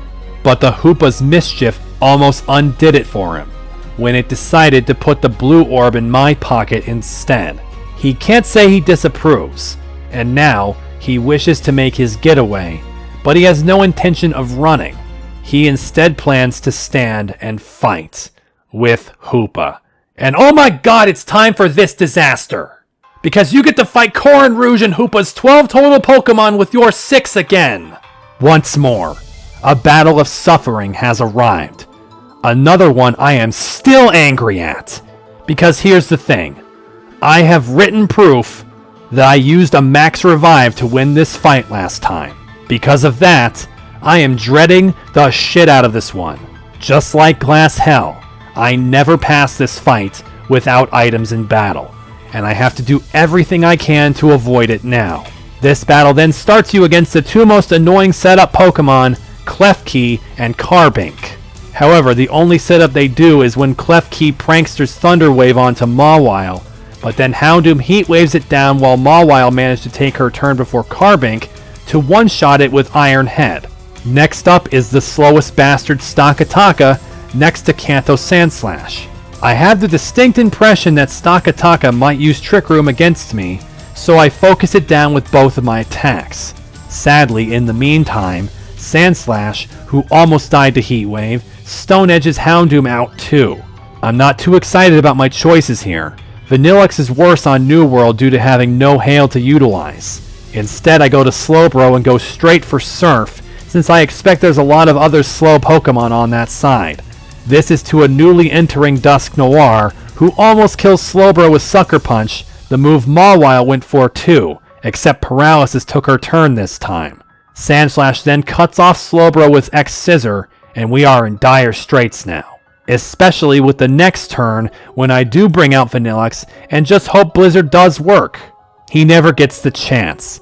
Dusknoir Shadow Sneaks, which makes Mawile Sucker Punch fail on it, and Sandslash shatters Vanillix. The next turn when I bring out Camerupt, entirely not interested anymore, I do what I should have done and Sucker Punch to Sandslash instead, while Camerupt takes one of those from Dusknoir. His boosted Earth Power doesn't take out the bulky Ghost type, and out from Corin Rouge next is Liepard. Now I do wish I had Trick Room, and then I make another bad play by using Sucker Punch on the Ghost type, who would make it fail again because it goes before her to Shadow Sneak Camerupt away. She got fully paralyzed anyway. Foul Play takes a third from Mawile, and Drampa joins us. Dusknoir finally takes itself out after one last Shadow Sneak, and Mawile loses another turn to Paralysis. Wow, this got way too much value! She faints now to another Foul Play, as Drampa then screams and Liepard faints. But scream as loud as he can, he won't be making it further against Gyarados and Comfey. By the way, that's a Mega Gyarados, which actually is pretty funny. Corin Rouge stole our badass Pokemon, only to find out it was a Magikarp and left it for us to take. Then he went and found another one and made it into that monster. In the end, it truly was a badass Pokemon. Well, that's the first attempt of what I'm expecting to be thousands like always. The first thing I hate is the fact that Klefki is going to Thunder Wave. Well, I have one option to stop that. Put Camerupt instead of Mawile. Of course, I'm expecting it to redirect the Houndoom, but somehow it doesn't. It just dies the Houndoom's Heat Wave first. Then, that Carbink was probably Trick Rooming, because Camerupt went first and blasted it with Earth Power. Okay, we're basically unfazed, and next is Liepard and Stakataka. This is when an extremely unfortunate turn of events plays out. Houndoom goes first to Heatwave, and Liepard barely lives it. It then kills Camerupt first, before he could kill Staka, and the Ultra Beast then kills Houndoom. Had Liepard just fainted, we'd still be unscathed. But next turn, even though I sucker punched the cat down with Mawile, I then used too much muscle memory and used Trick Room with Slowbro. Funny, that was also Stakataka's move, which ended up being favorable to me. But now Mega Gyarados is coming out to intimidate us, which sucks for Mawile. I don't want to use Surf since it will hurt Mawile, so I try to Ditto Trick Room again. This time though, Gyarados puts an end to Slowbro with Crunch, but even with one less attack, Mawile kills the atrocious Pokemon with Play Rough, and better, Staka did not use Trick Room, but a middling Gyro Ball.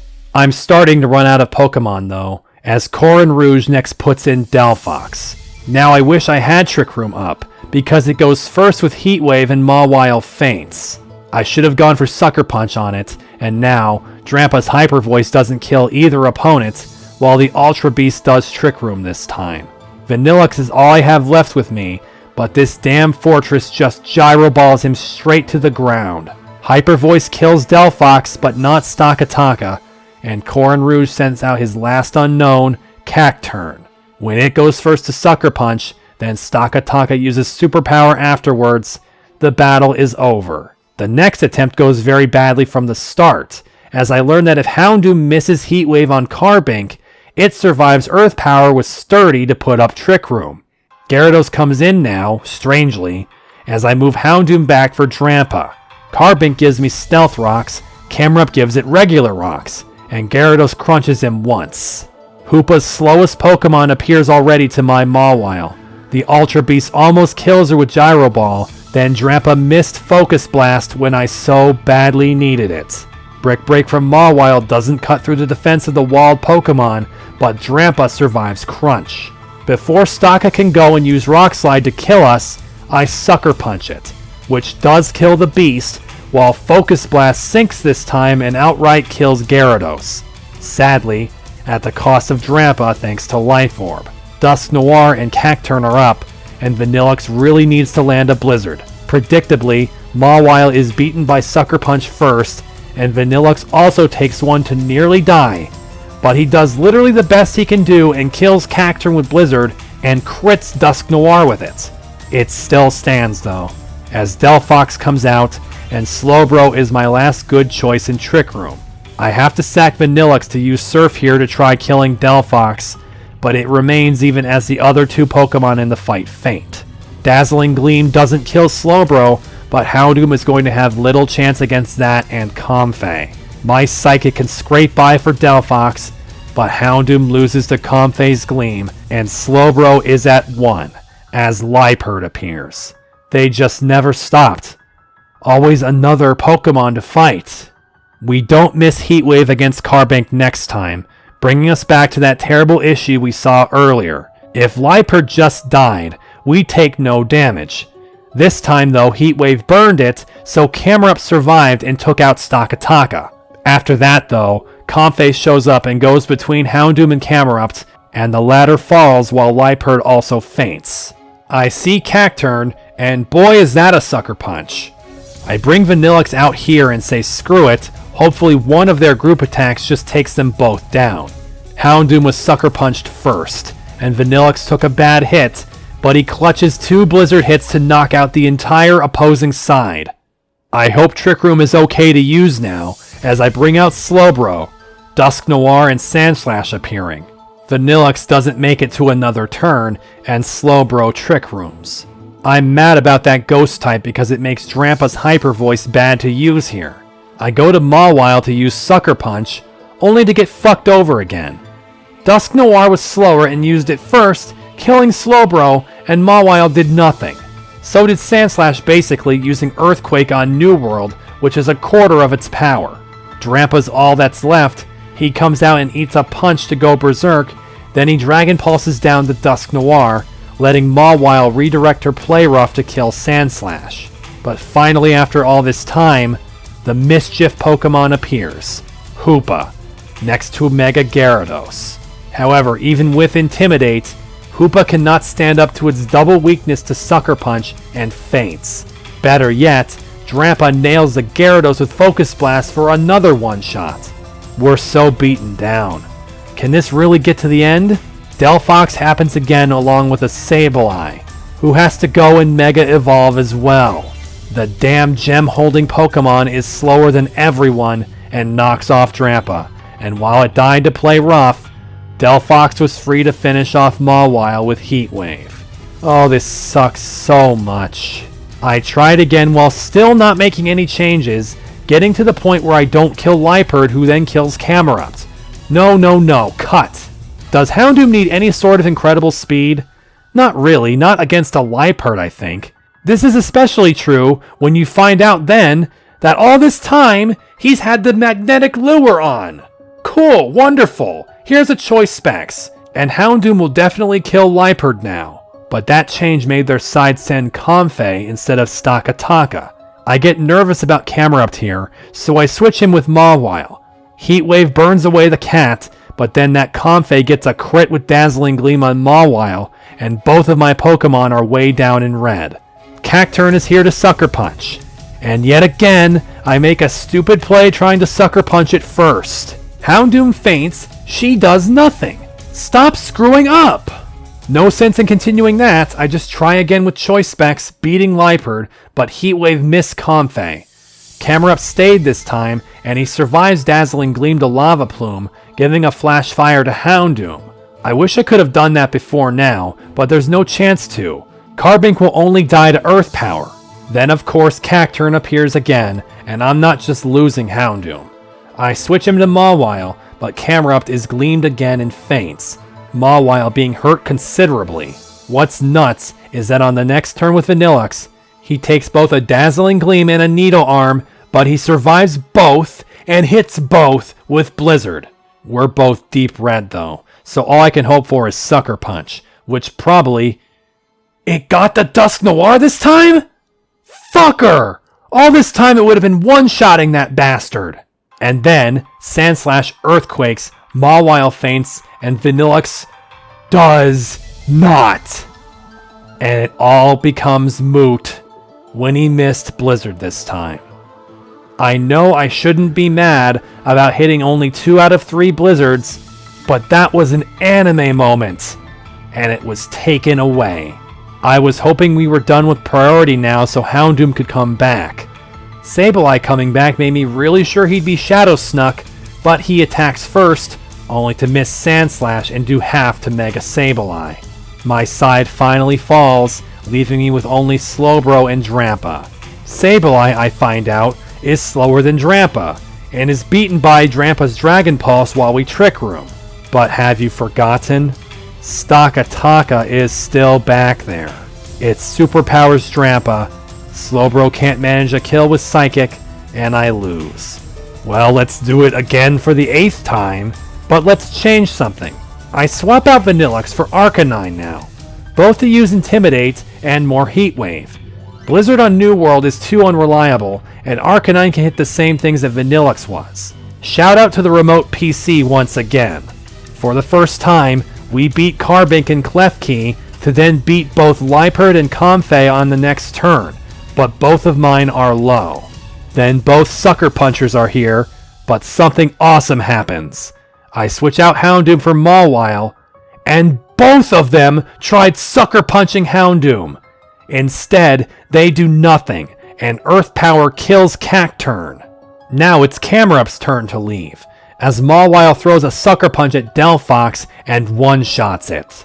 Dusk Noir only went for a power-up punch for little, and Megadose is back. I decide though that now I'd rather Arcanine not die so fast, and figure that Camerupt is less valuable since Trick Room is going to work against me, and I'll get to use Intimidate again. And now for once, Mawile gets to go before Dusk Noir with Sucker Punch, thereby ruining its own punch. Gyarados used its turn to beat Camerupt, and I put Arcanine back to bring its attack down. And then Arcanine is knocked out by a crit Sucker Punch from the damn Dusk Noir. Great, luck just strolls up to steal this attempt. Thankfully, Dusk Noir ran out of energy due to Life Orb, and Mawile easily lives Aquatail to play rough and KO Gyarados. Stakataka has finally appeared with no Trick Room, with Sandslash beside it. Yet again, Sandslash dodges Heat Wave, as Staka is beaten by 2 attacks before acting. Houndoom was X-Scissored down, and Slowbro comes out to Trick Room now, while Hoopa appears again. It once again can't stand up to Sucker Punch, and Slowbro lives X-Scissor. But when Mega Sableye comes out, it anti-Trick Rooms me still and knocks off and out Slowbro. Then Play Rough missed.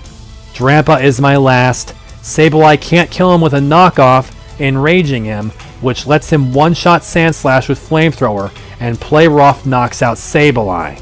Okay, then there should be one left, because we still haven't seen Hoopa Unbound, but Mawile should be able to...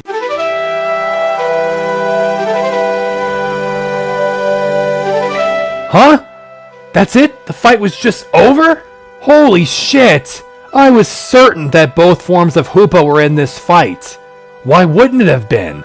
Instead, the fight is suddenly won, after luck nearly screwed me out of it. I truly believed I was still far away from winning this, especially when bringing Arcanine seemed to do absolutely nothing for this fight. Another personal victory for me. No items in battle. That brings me to the written proof I mentioned about using a Max Revive. I wrote it in this screenshot title, which shows my team from last time. You can see that this team was one hit away from losing again like it had the 40 times before that. I got entirely fed up after something happened, and I knew that Heracross would win this fight, but she was already fainted. So I revived her and immediately won. Other than that, this is the first time that another Pokemon I used was finally shown in one of these screenshots. Mian Xiao. She was a powerhouse and a half. She had Drain Punch and Regenerator. I've been wondering if I should get another one into this series, but so far the opportunity hasn't arisen. When the fight has ended, Corin Rouge is downtrodden that even his unfairly stacked side couldn't beat me, so he engages his last resort. Run. The thieving duo run off again, and as soon as you follow, you find a light shard and another Hoopa portal. On the other side, you see Corin Rouge on the upper platform, who yells down to you to give up. He's got Hoopa to teleport as much as he wants. The game of cat and mouse will never end, and he's got both orbs. Or so he thinks. Water pours out of my bag again. It seems Hoopa just loves to play tricks, even on his own partner. Corin Rouge cuts his loss though, and tells me to go home. You may recognize this place as the part of the new world where we face the Weather Trio. In order to get up to that portal, you'll want to go backwards on this path away from where those Jin were by going up this ladder. Follow the path back, cross this invisible bridge here again, then reach the portal which is near the regular New World portal. Plunge through to find yourself back in the Cresselia realm. Go north to find another Hoopa ring. You'll be in one of the Regi rooms now, only for the worst kind of interference to present herself. Lynn's voice materializes again to make you look in your bag for more special Pokemon items. She didn't put anything in there, especially not the prison bottle she duped us to look for, but she then goes on to say that she found another of our friends lying around. You do this now, Lynn? After all the other fights in this quest? Head to the West Side Regi puzzle with the strength boulders to find the next hoop. To be in a place that isn't familiar. Walk along the thin walkway, and to the north, separately, is Kane.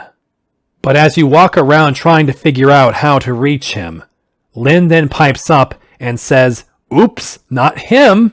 She then Arceuses away Kane from our sight, and says to forget we saw anything.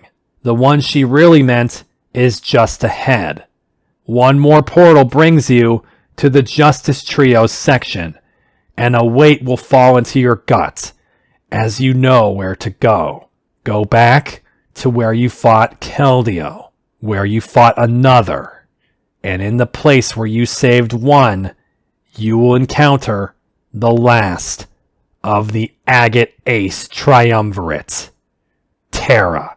She is surely not my friend, Lyn, but the Terra that stands before you does not look anything like the Psycho Clown, and just like the other characters that were encased in the Dark Aura, her personality is also completely different.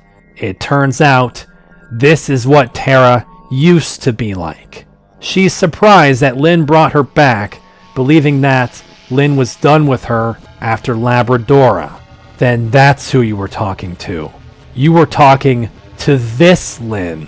Terra claims that Lyn only loses when she wants to, and guesses how we destroyed Meteor and collected the keys, only for the new world to open and then Lyn letting us win. When Terra predicts my rebuttal how I won with my power, she reiterates no, she let me win. She didn't let me win the first 24 times. Terra tells us that the real Lyn got bored with the doll we had been fighting the whole game, and then asks the creepy music to stop. Even when you don't care, you can't help but break the fourth wall, Terra. She goes on to say that the doll Lyn was only being used to free the real Lyn, but instead, she didn't escape. She became trapped by her own power instead. Now, Terra's back because Lyn is getting bored, which makes Terra disappointed that she's only meant to fulfill a role again for someone else. That's when she gets annoyed by the darkness surrounding her and tells me to fight to make it go away. Wait, after the fucking Hoopa fight, now I have to...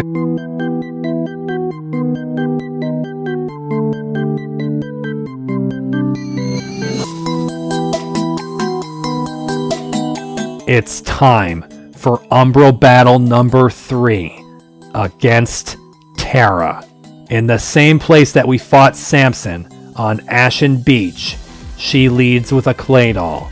Houndoom can almost kill it with Dark Pulse, but it sets up a light screen, then bails for Swampert, who uses a seed to become an auto-critting machine. Dark Pulse does so little to it, but anything that switches in will be massively damaged by it, so Houndoom pulses it once more, then dies to Surf. Slowbro can come in and survive a crit mud bomb to Trick Room, but her psychic is poor, and she faints. Play Rough mangles the Mudfish, only for a second Mudfish to show up. Good old Swagsire. Another Play Rough isn't enough, and Mawile faints to Mud Bomb. Earthquake also isn't enough, and that means it's time to recover. This is when I noticed I don't have Vanillix right now still. Great, well Camera Up can't do anything and faints to Surf, and Drampa has to land the better accuracy Focus Blast to beat the Smiling Fish. Trick Room is over though, and Golurk is next. Arcanine goes out to fruitlessly crunch it, then die to a Stone Edge even after Intimidate. Right before Drampa can lose to Golurk, Terra decides to pull it for Garchomp. Drampa actually nearly kills it with Dragon Pulse, but it ends the fight by Mega Evolving.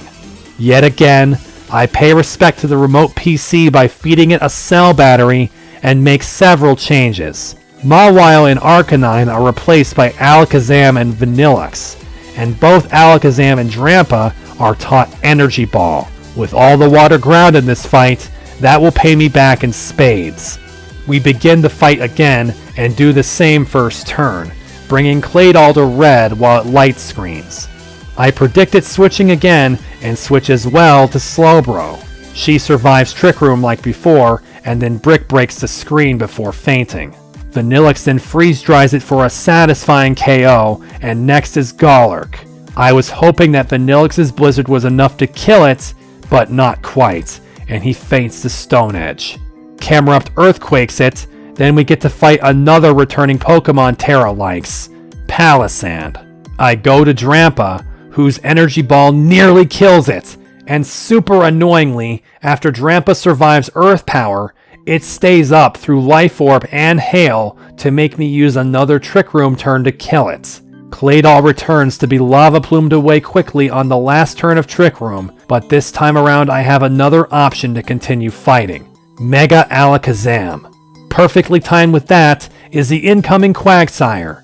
Alakazam obliterates it with Energy Ball.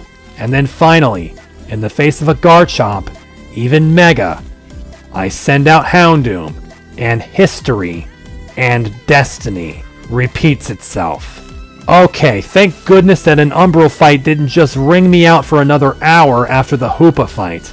Especially since, like Umbral Samson, all 6 of Terra's Pokemon were Pulse 2 power. Terra's Umbral fight last time, though I don't remember it hardly at all, was another that massacred me. Heracross yet again was the only one remaining. Terra is thankful to us for dispelling the aura, but says she's going to disappoint us, saying she isn't planning on returning to her chaotic persona. Oh no, I'm so sad. She goes on to explain something about the Umbral aura. It draws out the most destructive parts of a person. She says for herself, her real self was a completely normal girl with a normal life, but whenever she got in trouble, she found herself deeply wounded by it. She knows it was an overreaction, but did everything she was supposed to in order to avoid that feeling. She calls the entire process of life, the process she shared with the other billions of people on the planet, pointless. Then she met Lynn, and not the doll. Lynn told her to have fun with it if it is pointless. But the part Terra doesn't explain is why she met the real Lynn, then needed to rescue her. Terra instead says how Lynn's plan gave her freedom and followed her in her nihilism to extract some personal fun from the world. This is when Terra says she could tell us more about Lynn's plans, but says Lynn wouldn't like that, believing she is watching. Oh, you'd better believe she is. But when Terra calls out to Lynn, she gets no response. Terra says she didn't want to come back, rather going out with a bang. She admits she also doesn't really have any zaniness left anyway, and then asks, "Did I find her antics before funny?" Sure, Terra, why not? She admits she even annoyed herself with it sometimes. Thank you. She says, though, she shouldn't be here, and tells us both to let her go. She enters the Hoopa portal next to her. Following her, she says to leave her be, thinking she must have interrupted something we were doing. That's right, we were chasing Corin Rouge. So we leave the existential Terra here, staring wistfully into space, after bearing the truth behind her relationship to Lynn. And then this happens.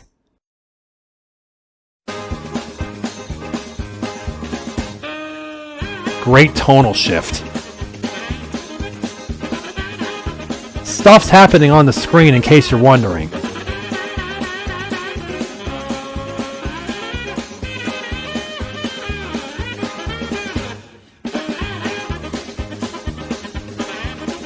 Why is Julia here? Uh-oh, looks like the existential dread got boring.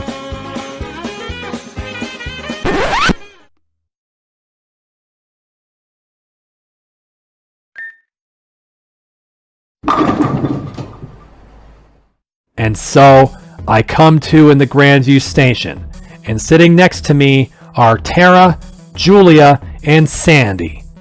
I'm amazed we don't collapse into a black hole of chaos on the spot. Adrian, meanwhile, is also here, drilling us about the absolute disaster that has been occurring this entire quest. In the end, despite Corin Rouge also being on the receiving end of that giant hammer, he managed to escape with the red orb. It's not the one he wanted, though. Of course, as if I would have been so lucky, Terra is back to her usual self again, and thus, most of what is said in this scene that relates to her is utterly asinine. This is when Adrian asks Julia why she wasn't on the rescue train. Because she was told to go one way, and so she went another. I'll say it again. Julia and Terra are the same person, except one tries to make coherent sentences. Meanwhile, Sandy also followed her, and fell behind, letting her avoid the chemical explosion from Terra's hammer and rubber ducks. Adrian stops to wonder about the state of everything when it is Sandy who is the responsible one. Then, after Tara throws a "your mom" joke at Adrian, Adrian asks me if I really had to bring Tara back. Yes. Why? Adrian asks. Because, yeah, what Tara said. Points go up, me happy. Tara reiterates, though less intelligently, that she won't be telling us any more secrets about Lynn. While Adrian tells Sandy to cover Tara's mouth in return for shredding some of her incident reports, they ask me if I will hand over the blue orb to be stored away safely. I do so, then find out that Adrian is actually not the man we've been looking for. Not Corin Rouge. And that's when we learn it was Corin Rouge who stood up Julia in the first place. One final thing though, and that is, all of this goose chase was not in vain, as in the end, the Hoopa was rendered unconscious, and now Adrian offers it to us. So you know that thing I said earlier with shiny legendaries that you just have to pick up and hope they're shiny?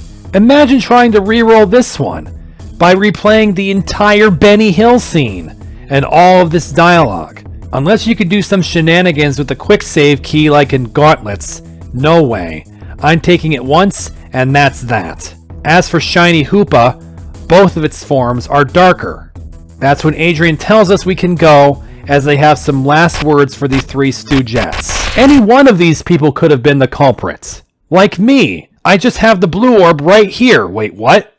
Oh, you might have already written that comment, asking if I knew about checking my bag before picking a suspect. So let me explain. We're back on the train, before picking a suspect, of whom I have shown all of their fights, and before Corin Rouge and Hoopa's fight. However, you know how you're told to look in your bag after a fight to find the blue orb? You can do that now. I knew you could do this for my previous file, but when I started this scene back then, I stopped early since I hadn't done the scene normally yet. However, I got far enough to think that the 6 opponents here would form together to form a special 7th team, each donating 1 Pokemon from their own team. Oh, how wrong I was. How naive that outsmarting the game wouldn't bring down something far worse. All of the suspects turn on us as the real culprit and plan to band together against us. But that is when, from thin air, Hoopa shows up now. Knowing what we know now, the Chief's reaction here is much more understandable. His own partner is screwing up everything. Hoopa has come to be your battle partner, and what I now learned is a secret triple gauntlet. I have never done this. I didn't even know it was here. Woe to me for wanting to cover the content of Pokemon Reborn. However, there is reason not to be so worried. As we saw earlier, I first tried 5 out of 6 of these fights, the only one I lost being against Julia.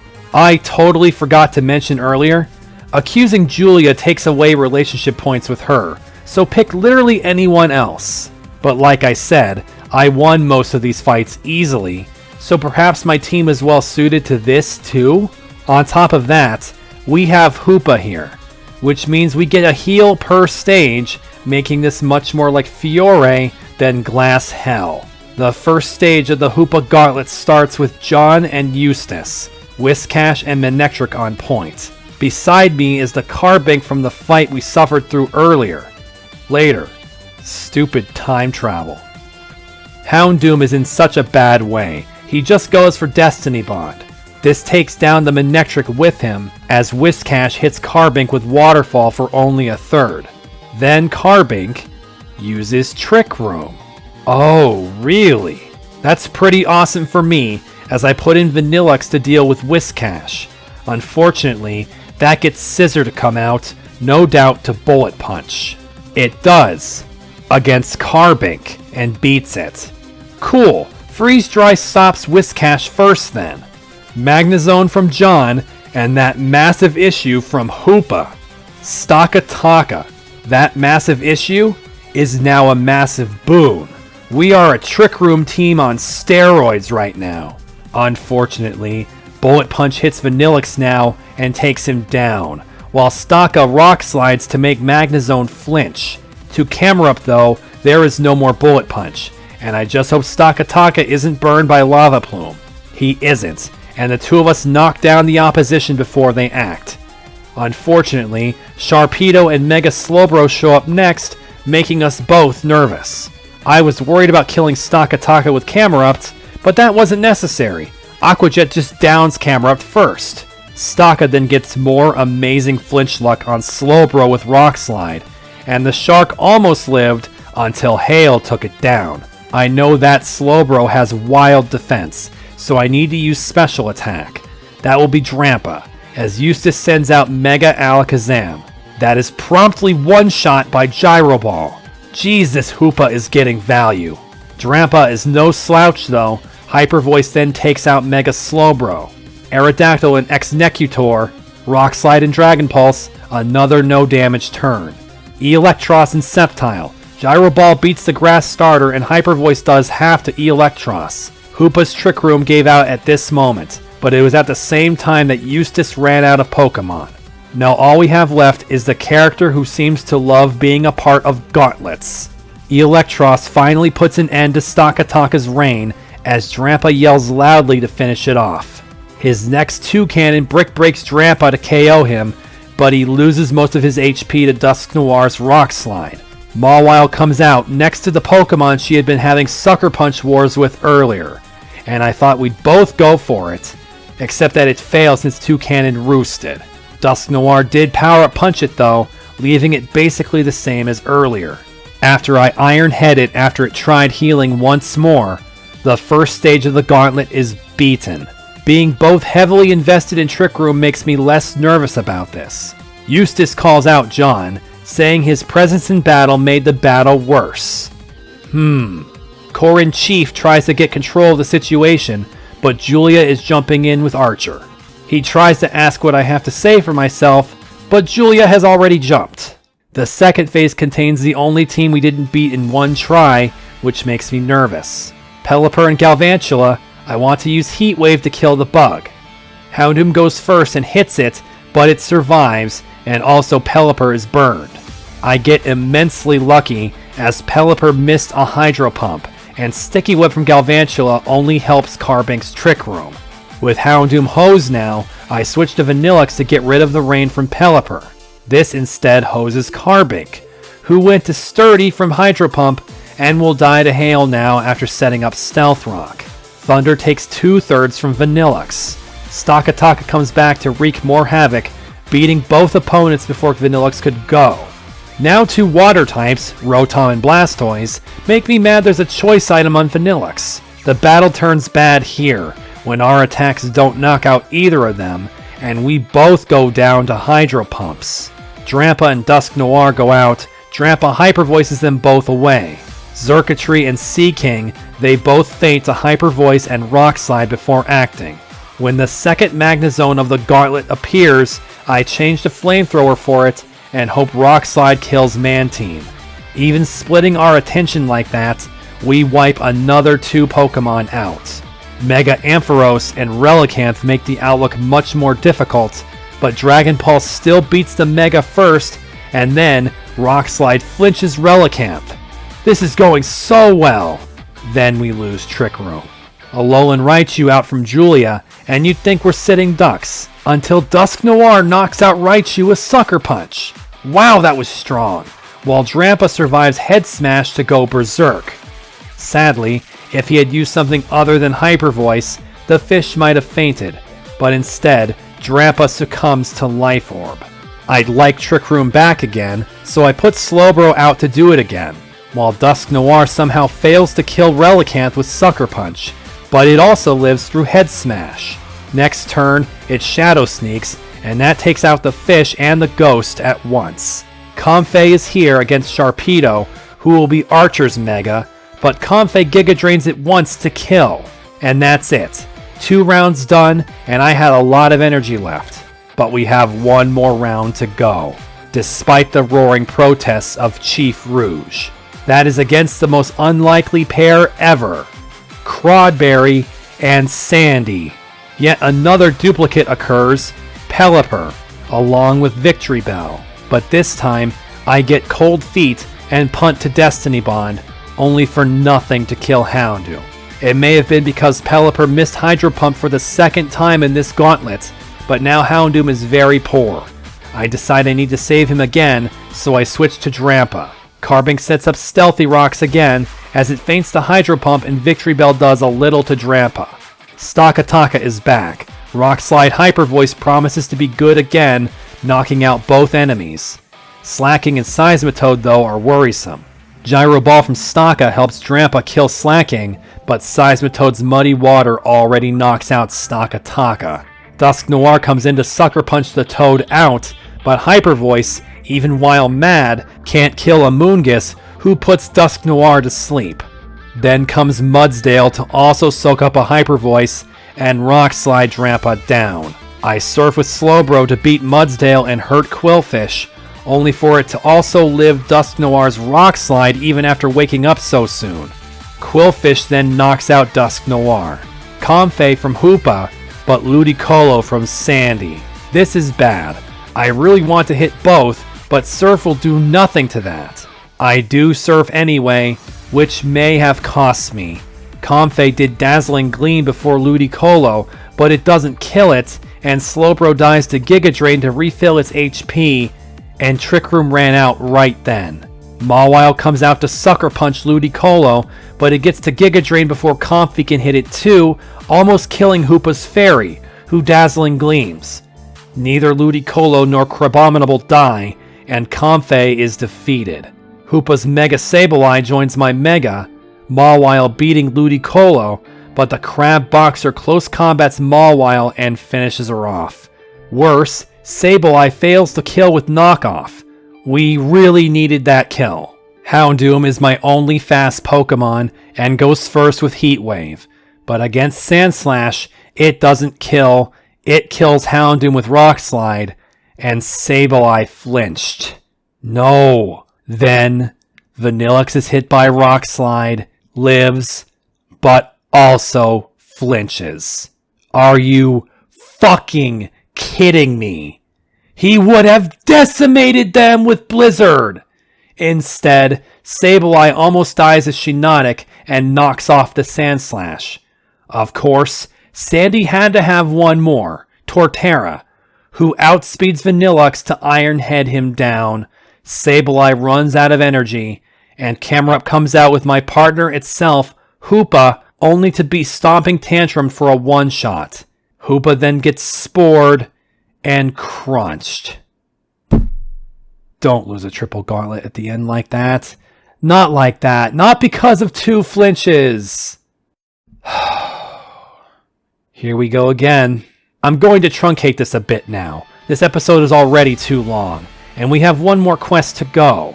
The next attempt in the first round goes worse with Houndoom and Camerupt going down quickly, as Drampa joins Stakataka to beat a few enemies in a row. However, Drampa is taken down much sooner, and Vanillix goes out to a much worse field to deal with. However, when Trick Room fades once, Stakataka is still so high on HP that it does it again. Because of that, Mawile helps Staka beat the last Sceptile and Toucannon again. The next phase has Houndoom use Heat Wave first, and the exact same first turn happens. Heat Wave burns, Pelipper misses Hydro Pump, Trick Room, and Sticky Web. This time, Houndoom did not leave early and feints the Hydro Pump, letting Carbink use another move. The move it went for was Explosion when the other side was already beaten by Drampa, so he just takes a bunch of damage for nothing. Then Stakataka comes in and maddeningly misses both enemies with Rock Slide. Drampa faints after not killing Magnezone either.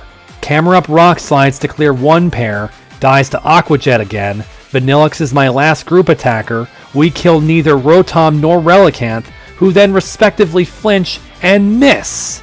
Trick Room is out though, but Stakataka took a cue from the Clutch Master and survived a Thunderbolt to put it back.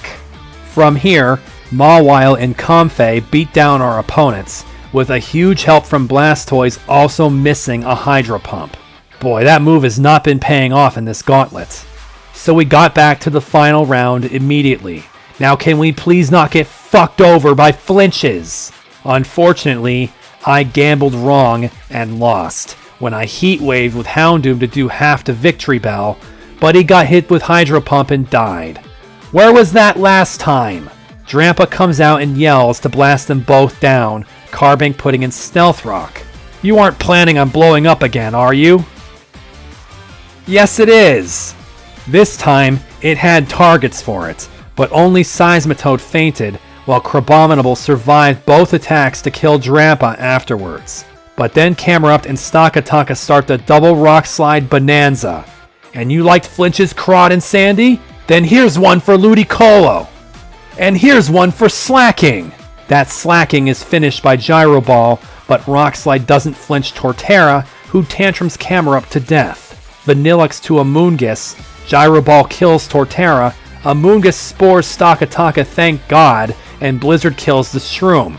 But then Mudsdale shows up, goes before Vanillux, and heavy slams him for a one-shot. No, don't let me lose this again. Trick Room just faded, and I only have one chance. Slowbro has to Trick Room. In that moment, it was probably incredibly good that Staka remained asleep that long, because it probably would have used it too and screwed up everything. Slowbro lived 2 attacks and did it. However, Staka then woke up and missed Quillfish with Rock Slide, doing nothing to Mudsdale. Surf does a lot to Staka without killing either opponent, but after their 2 moves, Slowbro fainted, but Staka did not. My last Pokemon is Mawile, and I nearly throw it all away. I went for Iron Head instead of Sucker Punch when Mudsdale was going to go first. That's when Stakataka saves it all, by making Mudsdale flinch. Iron Head beats the horse dead. Shiinotic and Sandslash are out, and I know Staka is going to Gyro Ball the Fairy. I just need Play Rough to kill Sandslash. It did, and we did it! In 2 tries, a triple gauntlet I never did was beaten! My God, I felt so much despair when I was coming down to the end of that last battle. Please don't let me get caught up in a triple gauntlet I didn't even plan for. But my team proved themselves so well, and Hoopa was a killer partner in this. Finally, what happens at the end of this alternate timeline?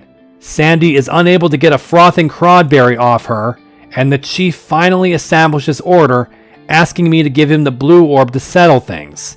And with that, he's off, much less sneakily than last time, while Hoopa also disappears. From here, the end of the train segment goes the same, and we enter the new world to give chase. When you catch up to Corin Rouge again, you'll find there are some extra bits of dialogue, first being that the thief is astounded I would still chase him after all that.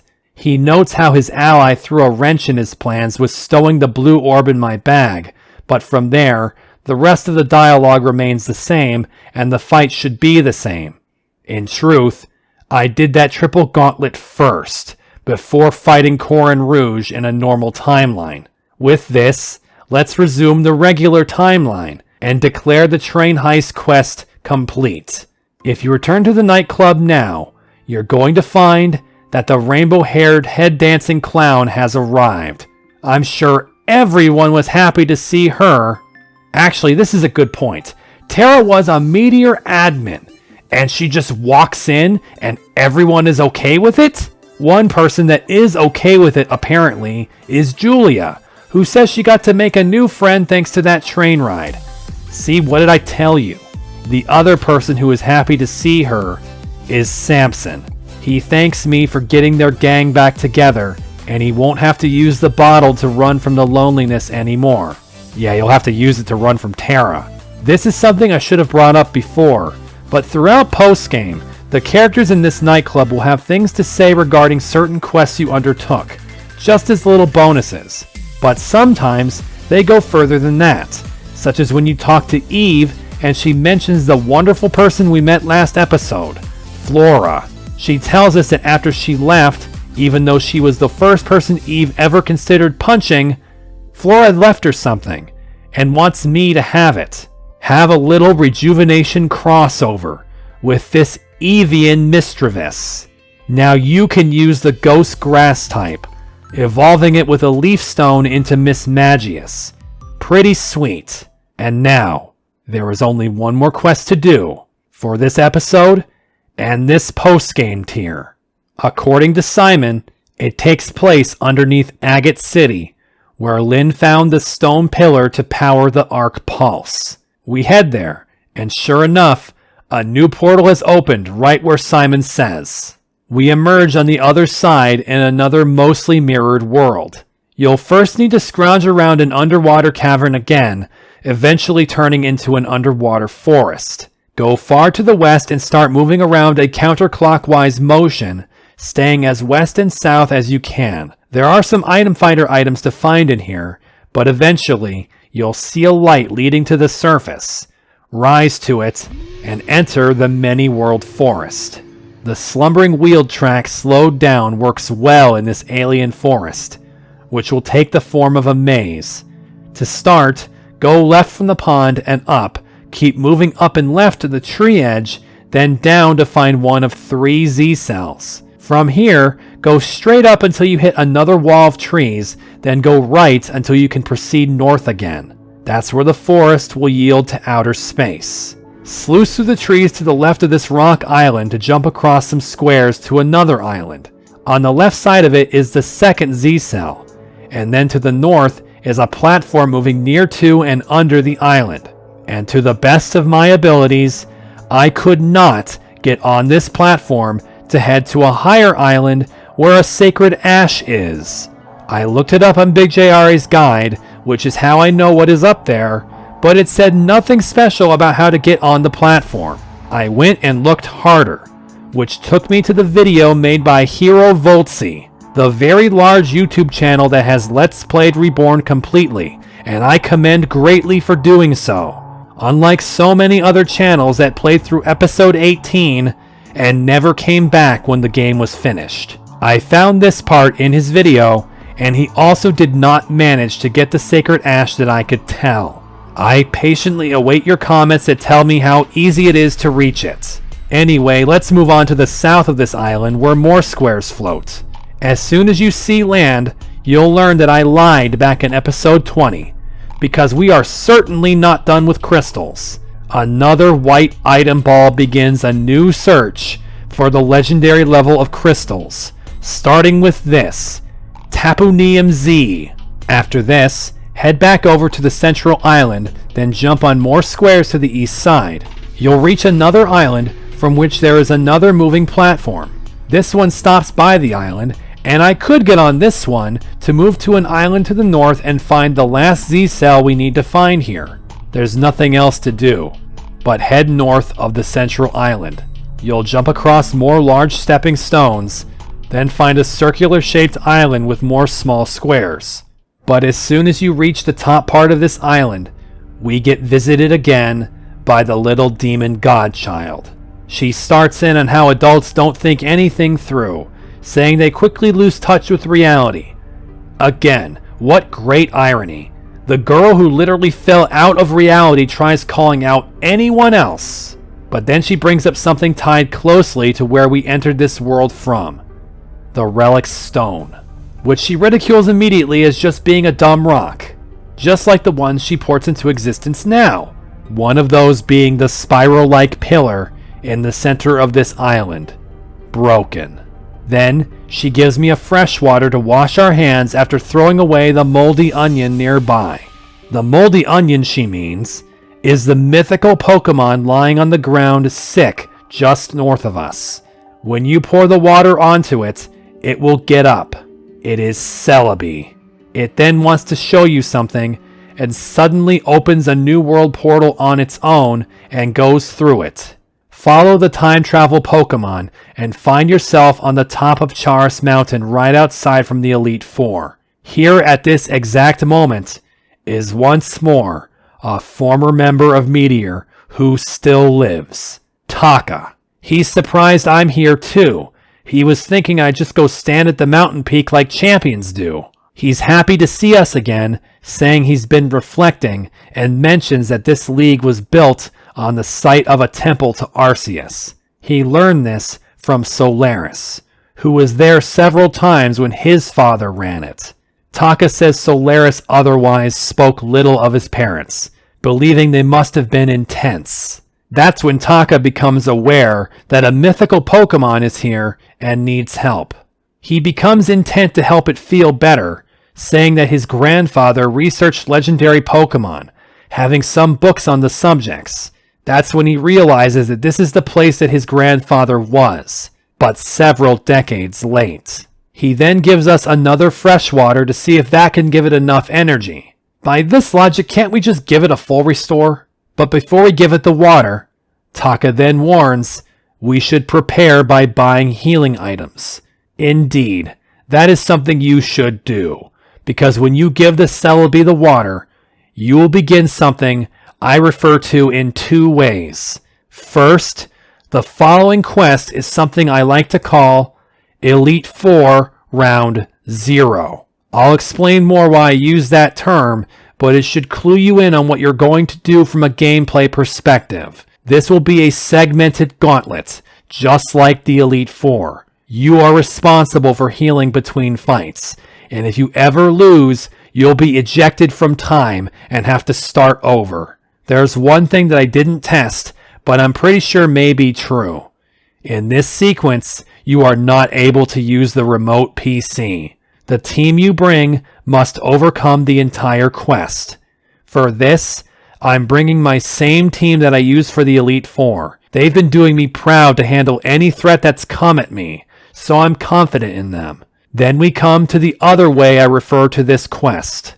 In my opinion, from a story perspective, the Celebi quest is the best quest in the entire post-game, and it's not even close. This quest will tug on your heartstrings, show you perspectives you never thought you could ever see, and end with a twist that will blow your mind. Rather than pre-ramble anymore, let's talk to Celebi and begin this amazing quest. Doing this and giving it water, Celebi will get just enough energy. Your surroundings will fade, and you find yourself traveling through time, along with Taka. He didn't expect that, and believes things will go worse if he's here. That's when a voice speaks from within this quiet building, saying he can't stay for a sermon, but kindly says we can go downstairs to eat some fruit if we need it. This warm man strikes fear into Taka, who realizes who this is. He warns us to be very polite, as he will be a real stickler. Taka then walks forward and tells the man that we need medical help for Celebi. The man approaches us, and upon seeing Celebi, he realizes why our clothes are so strange. But he mentions how Taka has a similar scarf to his own. Then he introduces himself.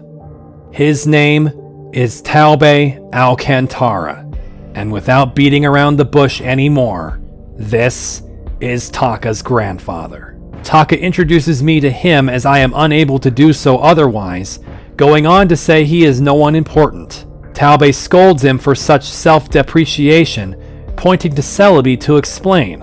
Celebi has barely any energy, yet it found it important to bring Taka back in time as well. Taka then gives Taube his own name, who compliments it and wonders if he might have named his newborn that. He explains that's why he was leaving. His son was born yesterday. However, he says he will be glad to examine Celebi. He then reveals what's wrong with it. It isn't just sick. It was injured while traveling through time.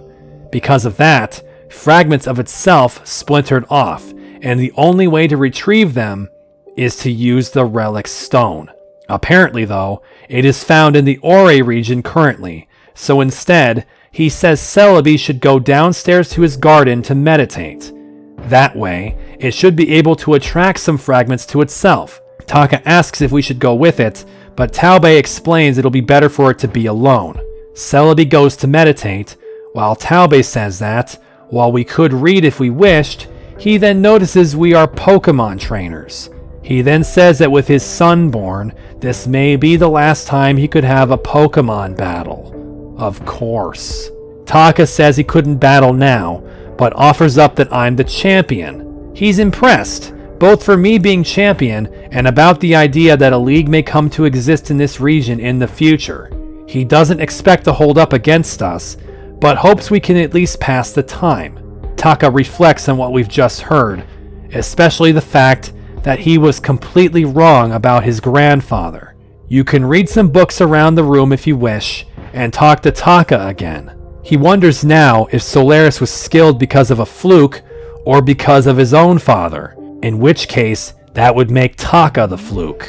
When you're ready, talk to Taubei again, and he's ready to battle. He thinks it won't be much of a battle, but he says he prefers double battles. That's fine. After all, this sounds like it will be a casual, relaxing...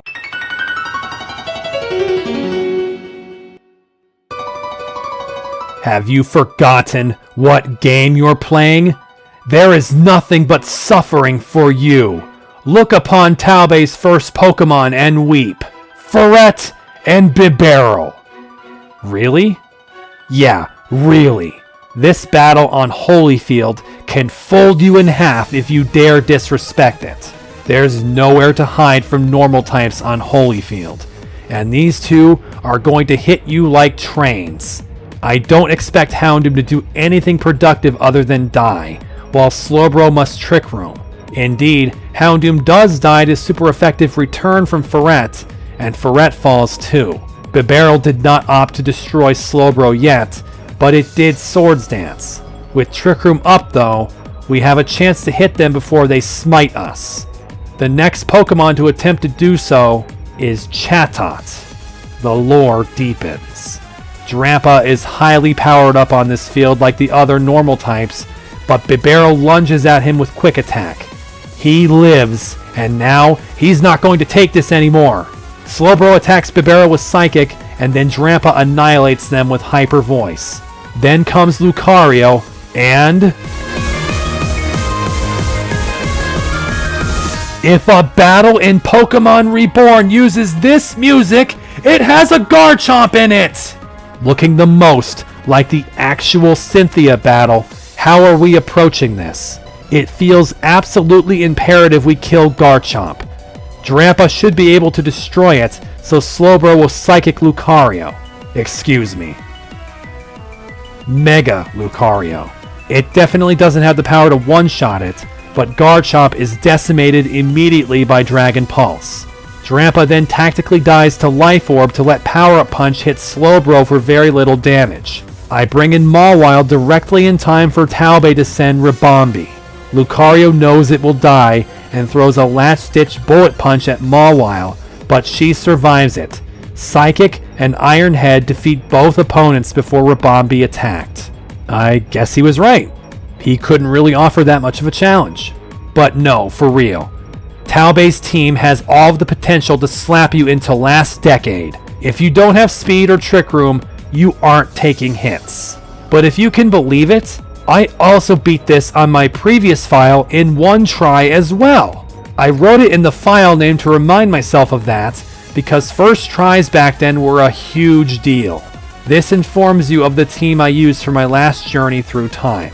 Talonflame, Camerupt, Slowbro, Blastoise, Heracross, and Vanillux. Something to mention about this team is that it has both Tailwind and Trick Room, but Trick Room really doesn't assist this team the way it does my current team. Taubei compliments my team and says he probably couldn't challenge the league whenever it comes into existence. After all, he says, these 6 Pokemon are the first ones he ever caught. I personally love this point. It gives such great context to why there was a Bibarel and Ferret in this team.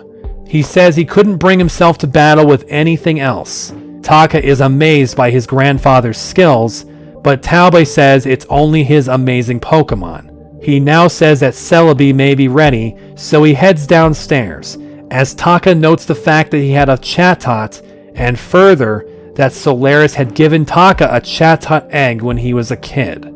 Go downstairs into the lush garden sanctum, where we find Taka and Taubei. The grandfather tells us that Celebi was able to attract some of its scattered fragments.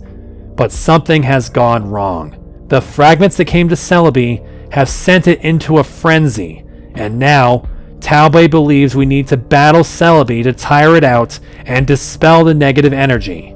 Walk past the 2 members of the Alcantara family after healing up your party to find Celebi, now color shifted and acting erratically. You can give Celebi more water, but the fragments do not like that, and the battle ensues.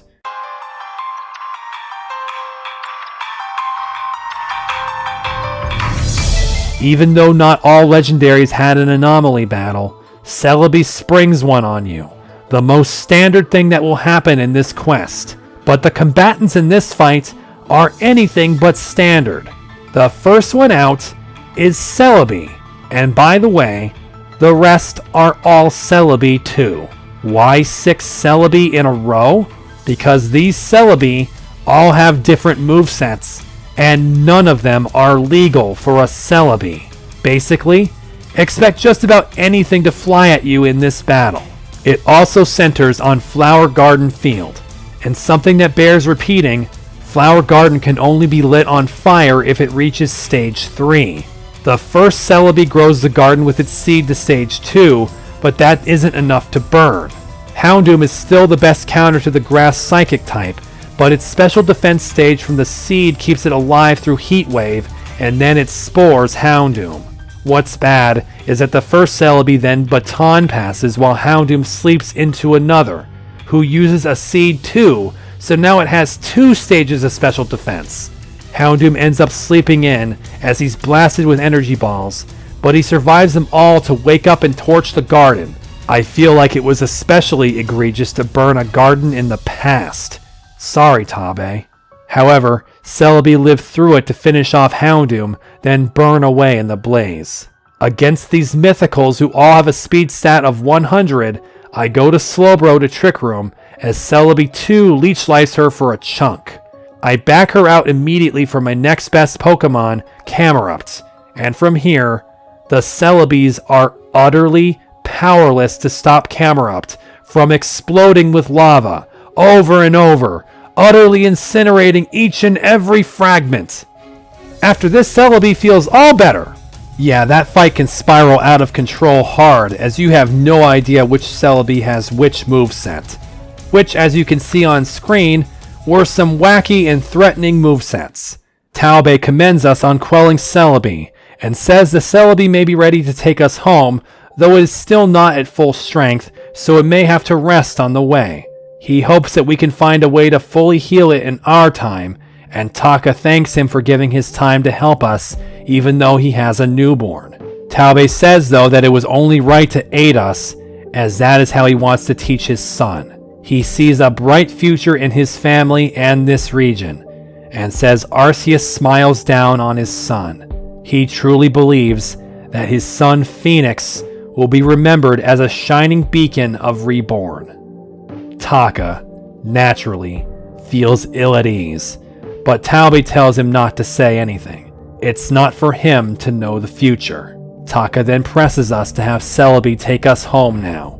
Speak to the time traveler, who is full of energy, and we start to move through time again. We then move forward a great many years and find ourselves in a place that we recognize. Heather's room in the Elite Four. Taka mentions his father's real name again. Phoenix, a name we never heard until now. A name that, seemingly, was dead to the leader of Meteor. But that's when Taka realizes how high up we are and guesses we are in Heather's room of the Elite Four. That's when Heather yells out from elsewhere about not knowing there'd be a challenger today. She prepares to make a hasty dramatic entrance. And dramatic it most certainly is. Because the woman who drops down from the sky and lands in front of us is not Heather at all. It is, by her own introduction, Elena Molinar, Heather's mother. This moment floored me. This is when I knew this would be the best quest in post-game. Maybe the best scenes in the entire game. It isn't because it is all good feelings either. This entire quest will drive feelings of sadness too, because of what we already know. The feeling of loss of what could have been had it not been for greed and wrath. Elena is now confused why there are two of us as they don't allow spectators, as Taka, of course, realizes we are still in the past. He goes on to introduce us to her and even just spill that we are from the future, thanks to Celebi. He asks if we can just stay off to the side and not disturb her until Celebi is ready to jump again. Elena is skeptical that a water type like that can time travel. Taka is confused why she thinks it's a water type, but she insists that dripping wet Celebi is either a water type or someone threw 2 or 3 water bottles on it. Anyway, she then asks how far in the future are we from. Rather than shutting up, "Come on Taka, this is time travel, paradoxes, you know," he tells her we're from about 15 years ahead. That's when she launches into a flurry of questions. What's the Bixbysian ward like? Is the Tourmaline train line really 100% on time 24/7? Who are the Chalcedon and Labrador gym leaders? She says how Monty and Caroline should probably pass it on to their daughters, but probably will hold on to the spots until the daughters can defeat them. Taka is flustered at all this, but then Elena asks one more question. Who is the champion? Of course, Taka blurts out once again that it's me. Elena is really skeptical of this and snatches my trainer card to find out. She becomes apologetic when she finds 18 badges. Hey, wasn't Steel, Dark, and Fairy not discovered yet? Elena then says, as I'm sure you could see coming, that she has a better idea than us just waiting around for Celebi to get more strength. She surmises that, as champion, I must have beaten her once before. She won't let herself soften up between then and now, and challenges us to battle right now. But as the vibrant woman walks away to prepare for our battle, that's when Taka mentions the obvious. Knowing what befalls this woman, in a scant few years from this point, you can't help but feel powerless. There's nothing you can do but simply take up her offer to bring her some joy in the only way we can. So the battle begins against Elite Four Elena and her team of flying and ghost types.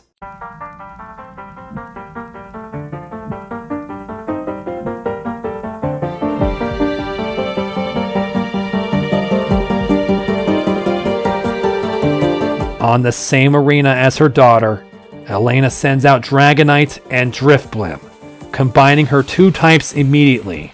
I could hit Driftblim with Dark Pulse, but I throw Destiny Bond instead while Slowbro Trick Rooms.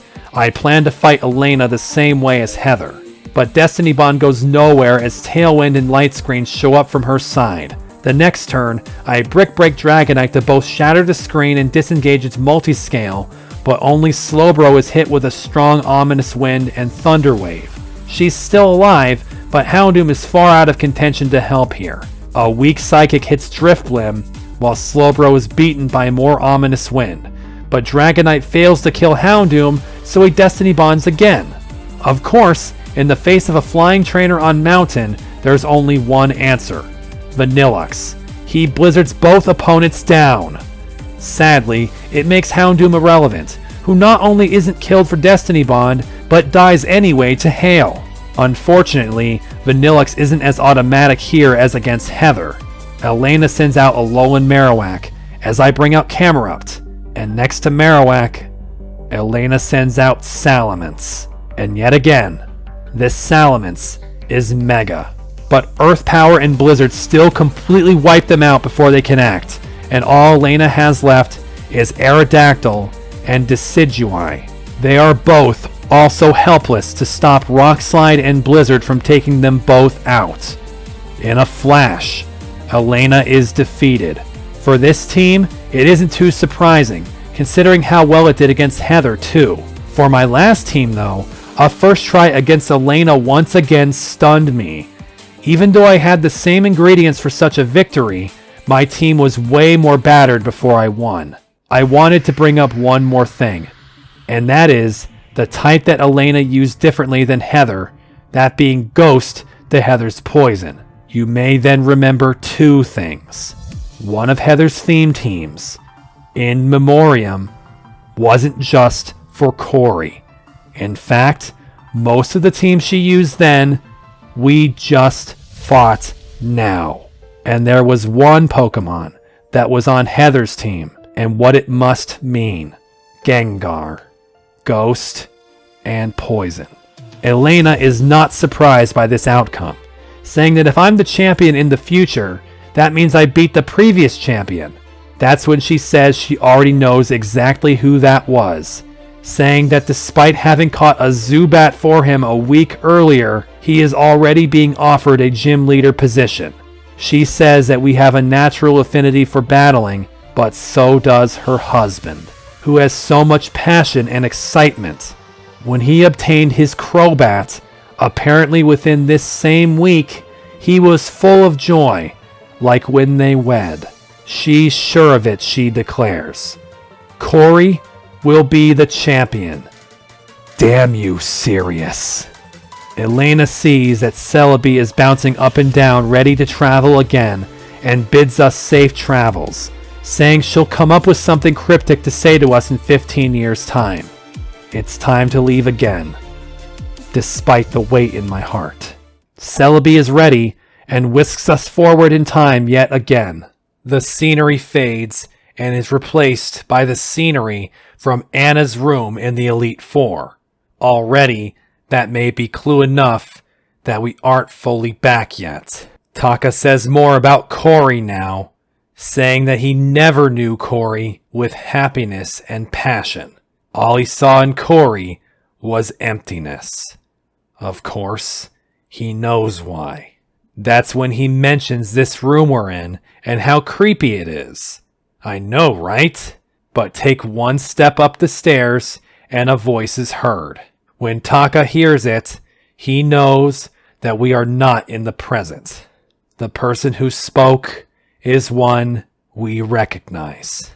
It is Ame, who is suddenly startled by us police officers who are now apparently accusing her of trying to rescue the dolls from Anna's room, and says that despite our accusation, no officer of the state will stop her from giving the toys a safe home.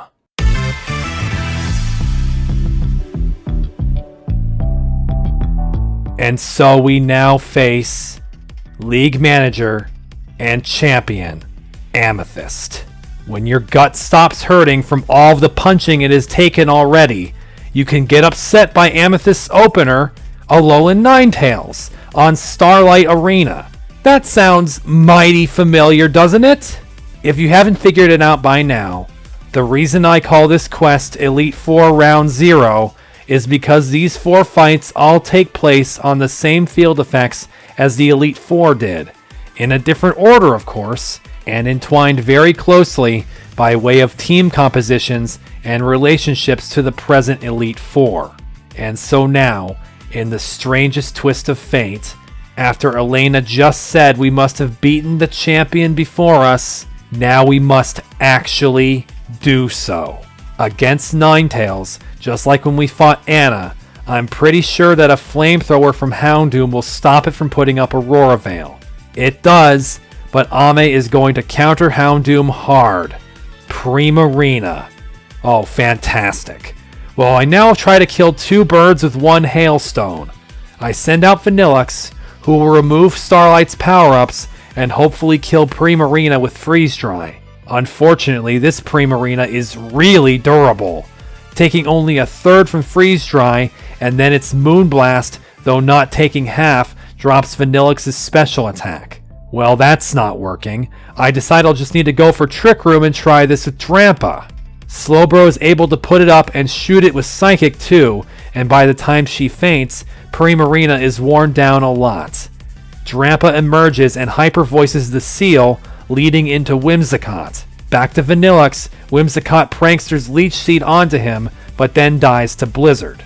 Then Amethyst sends out Sylveon, which Mawile shows up to clonk with Iron Head. Then that leads Ame to sending a Pokemon that ended up coming into our care. Misery, the Absol.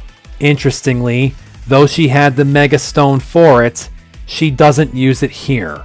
It sucker punches Mawile, but feints to play rough. The starry sky shines through again to illuminate Amethyst's last Pokemon, Lopunny. In what may have cost me the battle, I go to Vanillux to re-obscure the sky, and his blizzard does not kill Mega Lopunny. However, Trick Room had one more turn, and Mawile returns to headbutt the bunny to deliver the 4th straight victory on one try. Incredible battles, especially since Amethyst's fight is basically Anna's, but with some extra complications. I almost certainly did not first try Ame's fight last time, but learned my way around it to win with a fairly comfortable margin.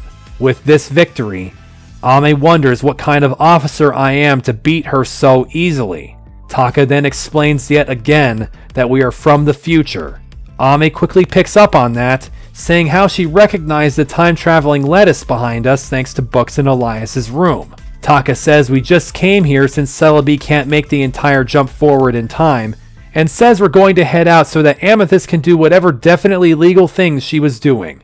First, though, Ame mentions to me that I should challenge the League back in my time, saying I have serious potential. That's when yet again Taka says too much, and that I am her successor. She's dumbfounded by that I beat her twice. She's extremely happy that her goal to build this league and attract powerful trainers to this land has been reached. She lets us go now to return to our time, telling us to say hi to her when we return. Before we go, Ame murmurs to herself more about the toy extraction mission, being confused by the setup Anna requested in this room. Apparently, it was because Anna felt guilty. Let's get out of here, Celebi. Once more, reality fades, then reappears. We are now in the champion chamber, which Taka observes is a pretty dull room. That gets a strong agreement from someone else.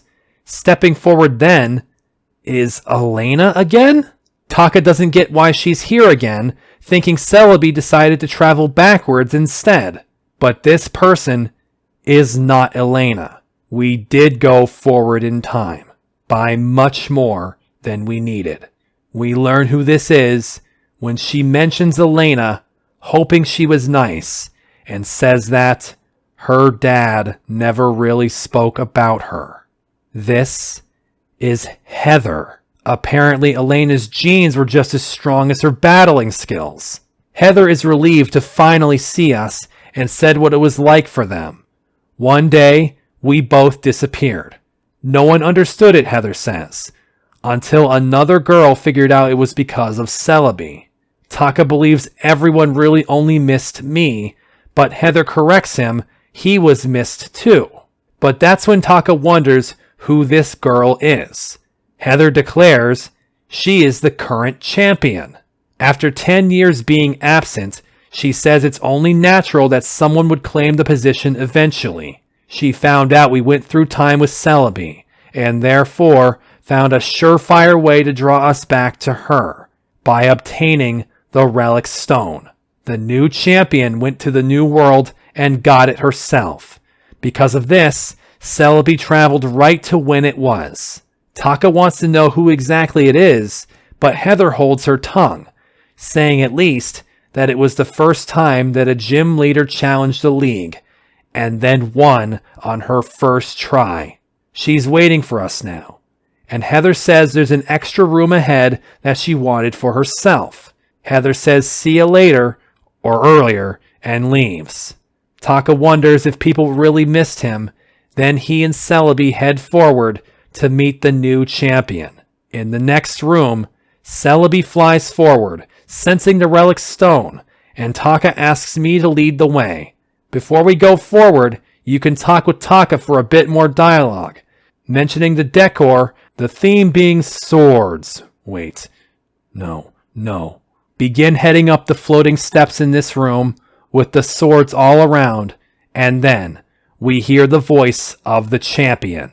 She welcomes us back, asking if we like what she's done with the place. She took cues from her old gym. She says that even though people in the region were at a loss without us, destiny had to be taken a hold of. You start to notice the cherry blossom trees around, as you suspect greatly who is speaking. The champion says that even without us, Reborn is thriving.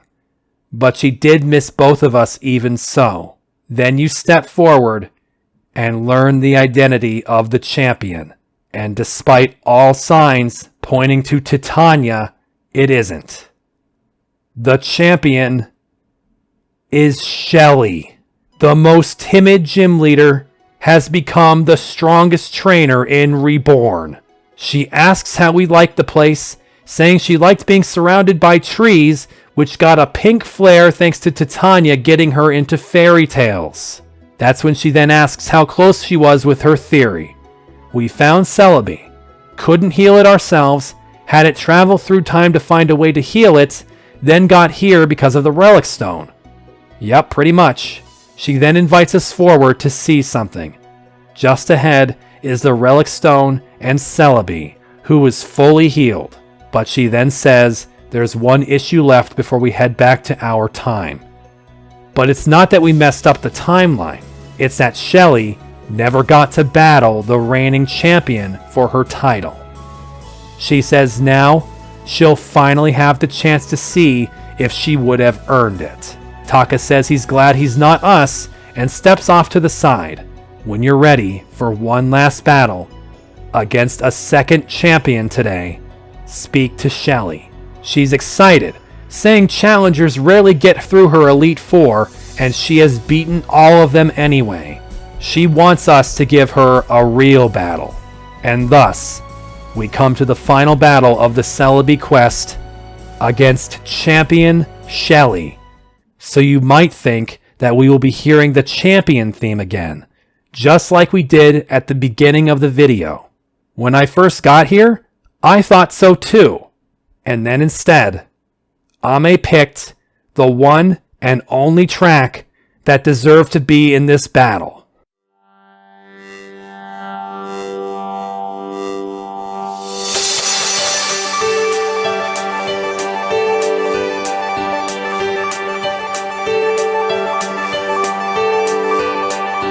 When the rival theme began in this fight, a theme we haven't heard since episode 10, if you can believe it. I can't even put it into words. The emotions I felt and still feel are so strong around this quest and this scene. 8 years earlier, I started Reborn for the first time, and this was the first battle theme I heard.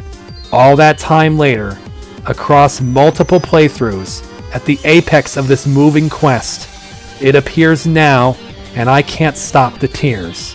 We've come full circle. Best quest in all of postgame.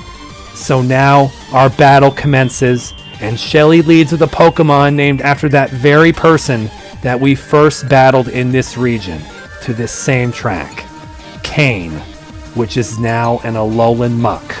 Now I have to turn on my battle narration voice because Shelly decided to use Fairy Tail Field as her champion field, and Muck used a C to King Shield first turn. I just hope that it can kill Houndoom in one hit. It cannot, and worse, it used Power Up Punch, which with 0 attack stages did under half, but it will kill Houndoom before he gets to Destiny Bond again. Unfortunately, switching to Slowbro was a poor choice, because after taking a second Power Up Punch, she's then crunched and one-shot. Oh great, now Muck claims 2 of my team after being Destiny Bonded successfully.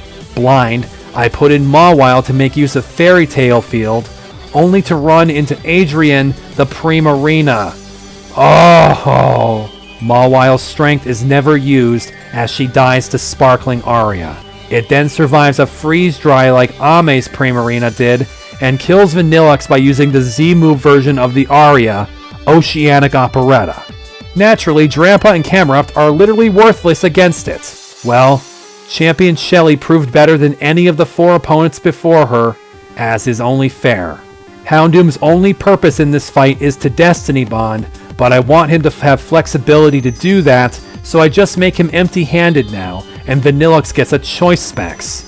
Up front, Slowbro starts this time and immediately Trick Rooms, She survives Crunch, then she faints after a week's surf. Camerupt has enough power to earthquake Kane down, and the circus seal returns. This time though, Mawile has the speed advantage, and a powered up Ironhead kills it. But Scissor is showing up next, and Camerupt goes out to meet it. It is named Titania, and just like that trainer, this is the Pokemon that Shelly chose to Mega. Aggravatingly, with fire being only single weakness for it, Lava Plume from Camerupt doesn't kill, and it Swords Danced.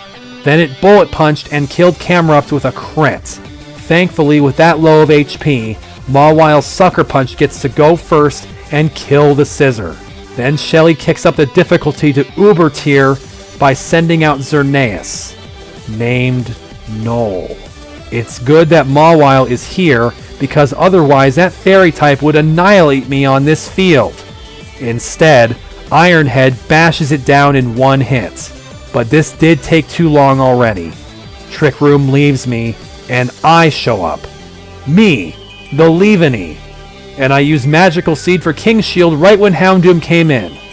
But when I switch to Vanillix to save him, and see Leaveney use Swords Dance for 3 stages of attack, I expect that the fight is over.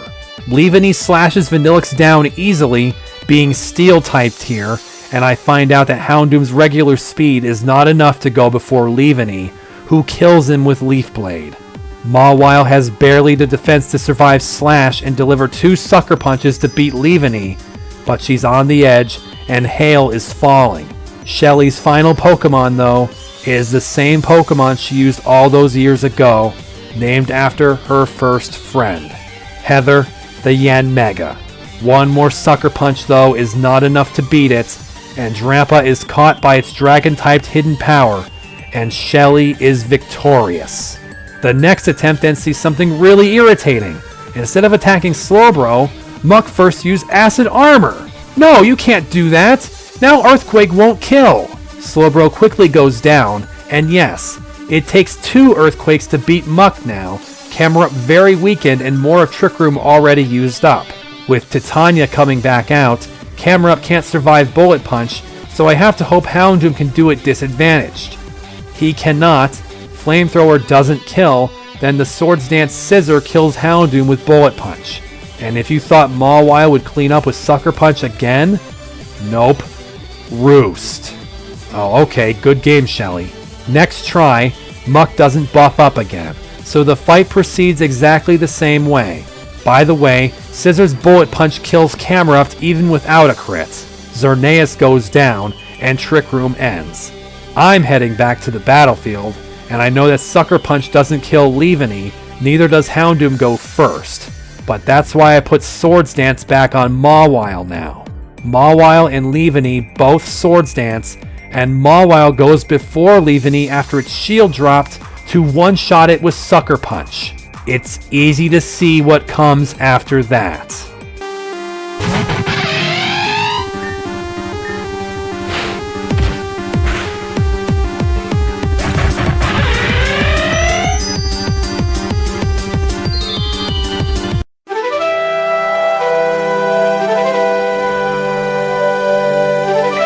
Shelly's battle proves she is a worthy champion and has an exceptional team.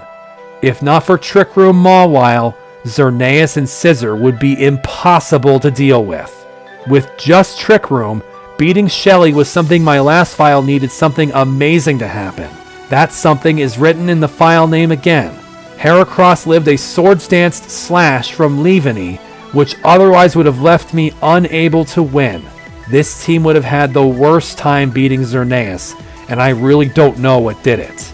Shelly is amazed that even after her 10 years of training, I still managed to be better, calling us phenomenal. Then, she offers to take us to Agate City in the future to meet others that have missed us. Holy shit, that would be awesome! Unfortunately, the time you spend in Agate in the future is shown off screen, but as we prepare to return to our own time, Shelly sees us off. She knows we could spend forever in Agate talking to everyone, but that should be a story for another time. Shelly says goodbye, And to watch our backs. She's coming for our title in the past. Yeah, like you did at the beginning of the episode. Holy fucking shit, can you believe that luck? Finally, the trip through time with Celebi is over, and beside us, the time traveler itself waits for us. It wants to come along and have more adventures with us. And in this one instance, I sat here and reset accepting Celebi into my party until it rolled shiny. It only took a short time, about 10 minutes, but it was worth it to get Bubblegum Celebi. Now, returning to the nightclub, Taka has joined us. This is where you belong, my friend. So, the best quest in postgame has come to an end, and this episode too. But just because it was the best quest does not mean all others from now on are uninteresting. No way. There is so much left to see, situations that are just as memorable, but some of them have a darkness underlying. Overcoming it will reward you with many of the answers which you seek.